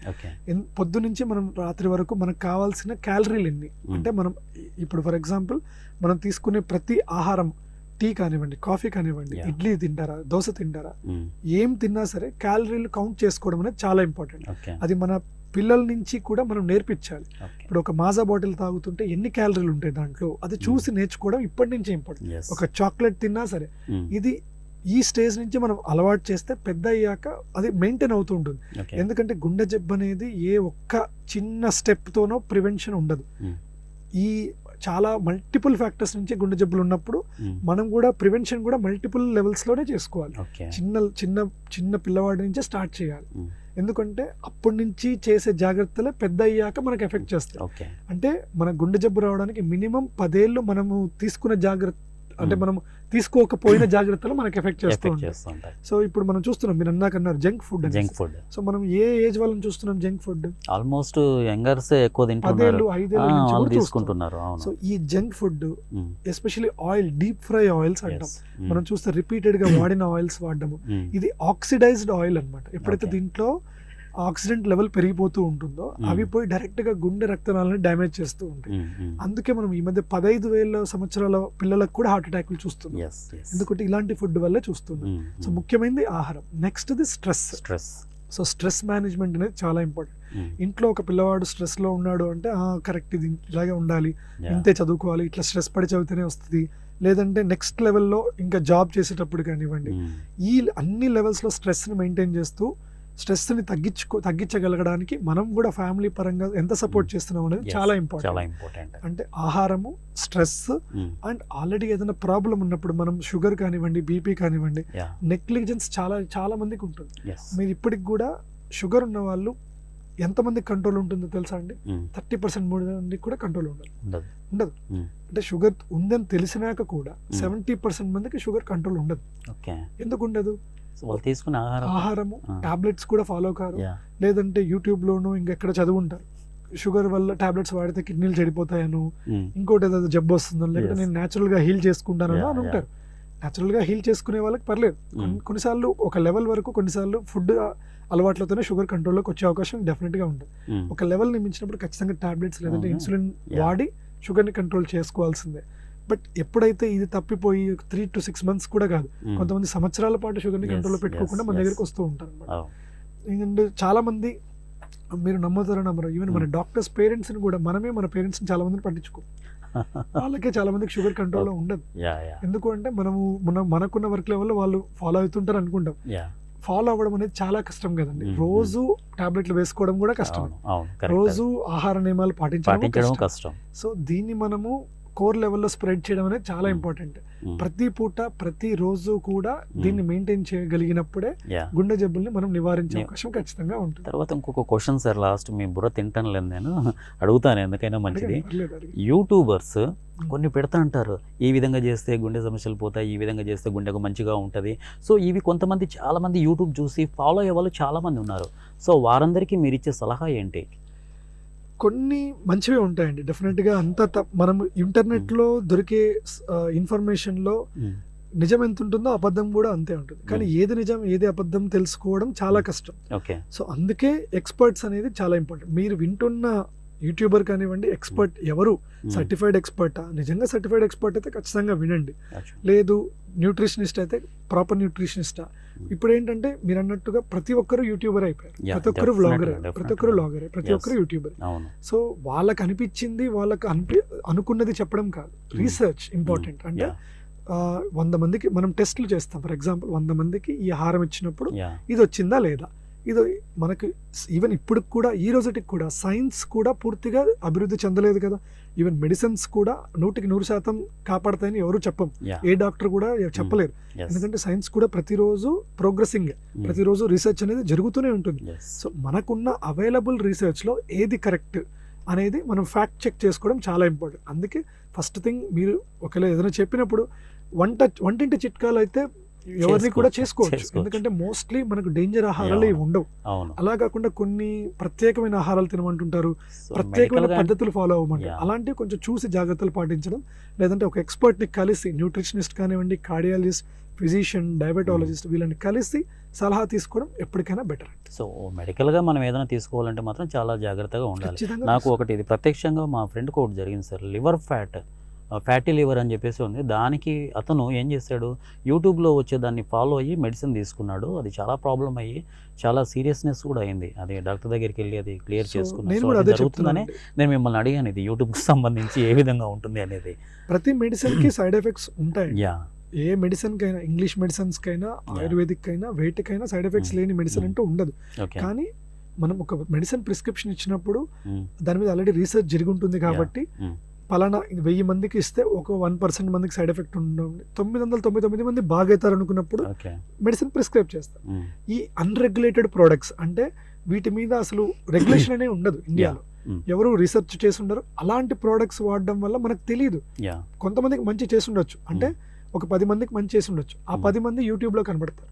100 మందికి చెడు చేస్తుంది, ఆ 100 మంది హాస్పిటల్లో పడి ఉంటారు. సో మనము అందుకే చెప్పాను, రీసెర్చ్ ఓరియంటెడ్గా ఇప్పుడు మనం ఒక పలానా ఎక్స్పర్ట్ ఒక టాబ్లెట్ రాస్తున్నారు అంటే, ఆర్ ఒక మెడిసిన్ కానీ ఒక పద్ధతి ప్రిస్క్రైబ్ చేసినప్పుడు ఒక రీసెర్చ్ ఆల్రెడీ జరిగింది కాబట్టి ఇంతమందికి ఇది మేలు చేస్తుందన్న ఉద్దేశంతో మనం ఇస్తాం.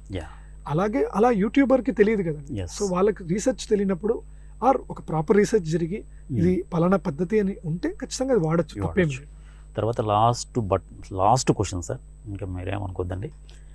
టీబీ పేషెంట్స్లో ఈ గుండె ఎంత మేర ఉంటే పదిలంగా ఉంటుందంటారు? టీబీ పేషెంట్స్లో కూడా ఈ గుండె జబ్బు వచ్చే అవకాశం ఉంది అంటారు, అది కరెక్ట్ అంటారా? టీబీ అడ్వాన్స్డ్ స్టేజెస్-లో గుండెకి కూడా స్ప్రెడ్ అవుతూ ఉంటుంది. గుండె చుట్టూ పెరికార్డియం అనే కవచం ఉంటుంది. మనం ఎలాగైతే డ్రెస్ వేసుకుంటామో గుండె చుట్టూ పెరికార్డియం ఉంటుంది, అది కవచం లాగా వేరే పక్క అవయవాల నుంచి ప్రొటెక్షన్ లాగా. ఎప్పుడైతే ఈ ప్రొటెక్షన్ లేయర్ కి, పెరికార్డియం కి టీబీ వచ్చి ఎఫెక్ట్ అయినప్పుడు దాని చుట్టూ వాటర్ ఫామ్ కావడము, గుండె పని చేయకుండా చేయడము. గుండె మజిల్ బానే ఉండొచ్చు, బట్ గుండెని పని చేయనీయకుండా ఈ వాటర్ అడ్డుకుంటూ ఉంటుంది. సో అలాంటి వాటికి ఆ వాటర్ తీయడానికి ప్రత్యేకమైన ట్రీట్మెంట్ ఉంటుంది మన దగ్గర, పెరికార్డోసెంటసిస్ అంటాం. వాటర్ తీసేసి మళ్ళీ టీబీ మందులు పెట్టుకున్నప్పుడు ఈ జబ్బు క్యూర్ అయ్యే అవకాశం ఉంటుంది. చాలా మాట్లాడుకున్నాం సమస్యల గురించి, ఇవి కాకుండా ఇంకా ఏమన్నా ఉన్నాయి అంటే అపోహల గురించి అయితే మనం మాట్లాడుకోవచ్చు. అపోహ గురించి కూడా చెప్పండి. సో చాలా మంది ఈ స్టాటిన్ మందులు అంటే ఏవైతే కొలెస్ట్రాల్ని తగ్గించడానికి ఫిజిషియన్స్ కానివ్వండి, డయాబెటాలజిస్ట్స్ కానివ్వండి, కార్డియాలజిస్ట్ కానివ్వండి ప్రిస్క్రిప్ట్ చేస్తూ ఉంటారు. వాటి వల్ల లివర్ చెడిపోతుందని చాలా మంది యూట్యూబ్లో కానీ ఇలా స్ప్రెడ్ చేస్తూ ఉంటారు అన్నమాట. సో ఇది స్టాటిన్ వల్ల స్టాటిన్ వల్లనే షుగర్ వస్తుంది, కావాలని డాక్టర్లు స్టాటిన్ మందులు రాసి షుగర్ తెప్పిస్తుంటారని కొంతమంది ఈ అపోహలు తెప్పిస్తూ ఉంటారు. సో దీంట్లో ఎంత నిజం ఉంది, ఎంత అబద్ధం ఉందో మనం మాట్లాడుకుందాం. ఫర్ ఎగ్జాంపుల్ ఈ స్టాటిన్ అనేది ఎందుకు వాడాలి అంటే, ఇందాక నేను చెప్పినట్టుగా కొలెస్ట్రాల్ లెవెల్ని తగ్గించుకోవడానికి, హార్ట్ అటాక్ రాకుండా ఉండడానికి, లేకుంటే బ్రెయిన్ స్ట్రోక్ వచ్చిన పేషెంట్స్ కూడా న్యూరాలజిస్ట్ కూడా ఈ స్టాటిన్ మందులు రాస్తూ ఉంటారు. సో మనం ఇప్పుడు రీసెర్చ్ గమనిస్తే ఈ స్టాటిన్ వల్ల జరిగిన ఉపయోగాలు, నష్టాలు ఇందాక నేను చెప్పాను, ఏ మందుకైనా సరే సైడ్ ఎఫెక్ట్ అనేది ఉంటుంది. ఉండని సైడ్ ఎఫెక్ట్ లేని టాబ్లెట్ ఏది ఉండదు. కానీ మనకు మంచి ఎక్కువ చేస్తుందా చెడు ఎక్కువ చేస్తుందా మాత్రమే చూడాలి. సో లివర్ స్టాటిన్ వల్ల లివర్ జబ్బు అనేది చాలా అరుదుగా రేర్గా మాత్రమే జరుగుతూ ఉంటుంది. ఓకే. లేదా స్టాటిన్ వల్ల షుగర్ పెరగడం అనేది చాలా చాలా కొద్ది మందికి, 1000లో ఒకరికో ఇద్దరికో కొంచెం లెవెల్ వరకే పెరుగుతూ ఉంటుంది. ఎక్కువ శాతం మందికి స్టాటిన్ మంచి చేస్తుంది తప్ప చెడు చేయదు. అండ్ అందరికీ స్టాటిన్ అవసరమా, అందరూ వేసుకోవాలంటే అలాగేం లేదు. ఇందాక నేను చెప్పిన 3 కేటగిరీ ఆఫ్ పేషెంట్స్ ఉన్నారు. Like risk heart attack already వచ్చిందా, ఆర్ బ్రెయిన్ స్ట్రోక్ ఆల్రెడీ వచ్చిందా, వచ్చే అవకాశం ఉందా, ఆర్ ఇంతవరకు రాలేదా. ఇంతవరకు రాని వాళ్ళకి మనము స్టాటిన్ అవసరం ఉండకపోవచ్చు. ఎంత కొలెస్ట్రాల్ పెరిగినా కొన్నిసార్లు ఫుడ్, ఎక్సర్సైజ్ ద్వారా తగ్గించడానికి మనం ప్రయత్నం చేసుకోవాలి. ఈ మిగిలిన కేటగిరీ ఆఫ్ పేషెంట్స్కి మనము ఈ మందులు పెట్టడం వల్ల పేషెంట్స్కి జరిగే బెనిఫిటే చాలా ఎక్కువగా ఉంటుంది. అంటే ఒక హార్ట్ అటాక్ వచ్చిన పేషెంట్ని మీరు చూస్తే తెలుస్తుంది ఎంత డేంజరస్ కండిషన్లో ఉంటారు. అంటే అలాంటి పెద్ద పెద్ద జబ్బులు, స్ట్రోక్ కూడా చూసుంటారు, పక్షవాతం, చేయి కాలు పడిపోయి బెడ్ సైడ్ పడిపోవడము. అంటే మనం ఒక పెద్ద జబ్బును నివారించడానికి 1000 మంది 10,000 మందికో ఎవరికో ఒకరికే తప్ప కామన్ గా సైడ్ ఎఫెక్ట్ అయితే రాదండి. ఎందుకంటే మీరు చాలా మంది చూస్తుంటారు, ఇంతమంది వాడుతూ ఉంటారు, సైడ్ ఎఫెక్ట్లు చాలా రేర్ గానే వస్తుంటాయి. బట్ భయం ఎక్కువగా ఉంది, సైడ్ ఎఫెక్ట్ల కన్నా భయం ఎక్కువ ఉంది పేషెంట్స్ కి. ఈ భయం వల్ల టాబ్లెట్లు మానేయడం వల్ల వచ్చే జబ్బు వల్ల తీవ్ర పరిణామాలే ఎక్కువగా ఉంటాయి తప్ప బెనిఫిట్ అయితే అంటే మానేయడం వల్ల బెనిఫిట్ ఏమి ఉండదు. Thank you sir, thank you so much. మీ విలువైన సమయాన్ని మా ఛానల్కి మీరు ఇచ్చినందుకు మా ఛానల్ తరపు నుంచి మీకు ధన్యవాదాలు తెలుపుకుంటున్నాము. థ్యాంక్ యూ అండి. 1TV ప్రేక్షకులకి నా నమస్కారాలు. ఓకే, ఇది ఇవాల్టి 1TV హెల్త్. ఆరోగ్య సంజీవని డాక్టర్ గారిచే సలహా.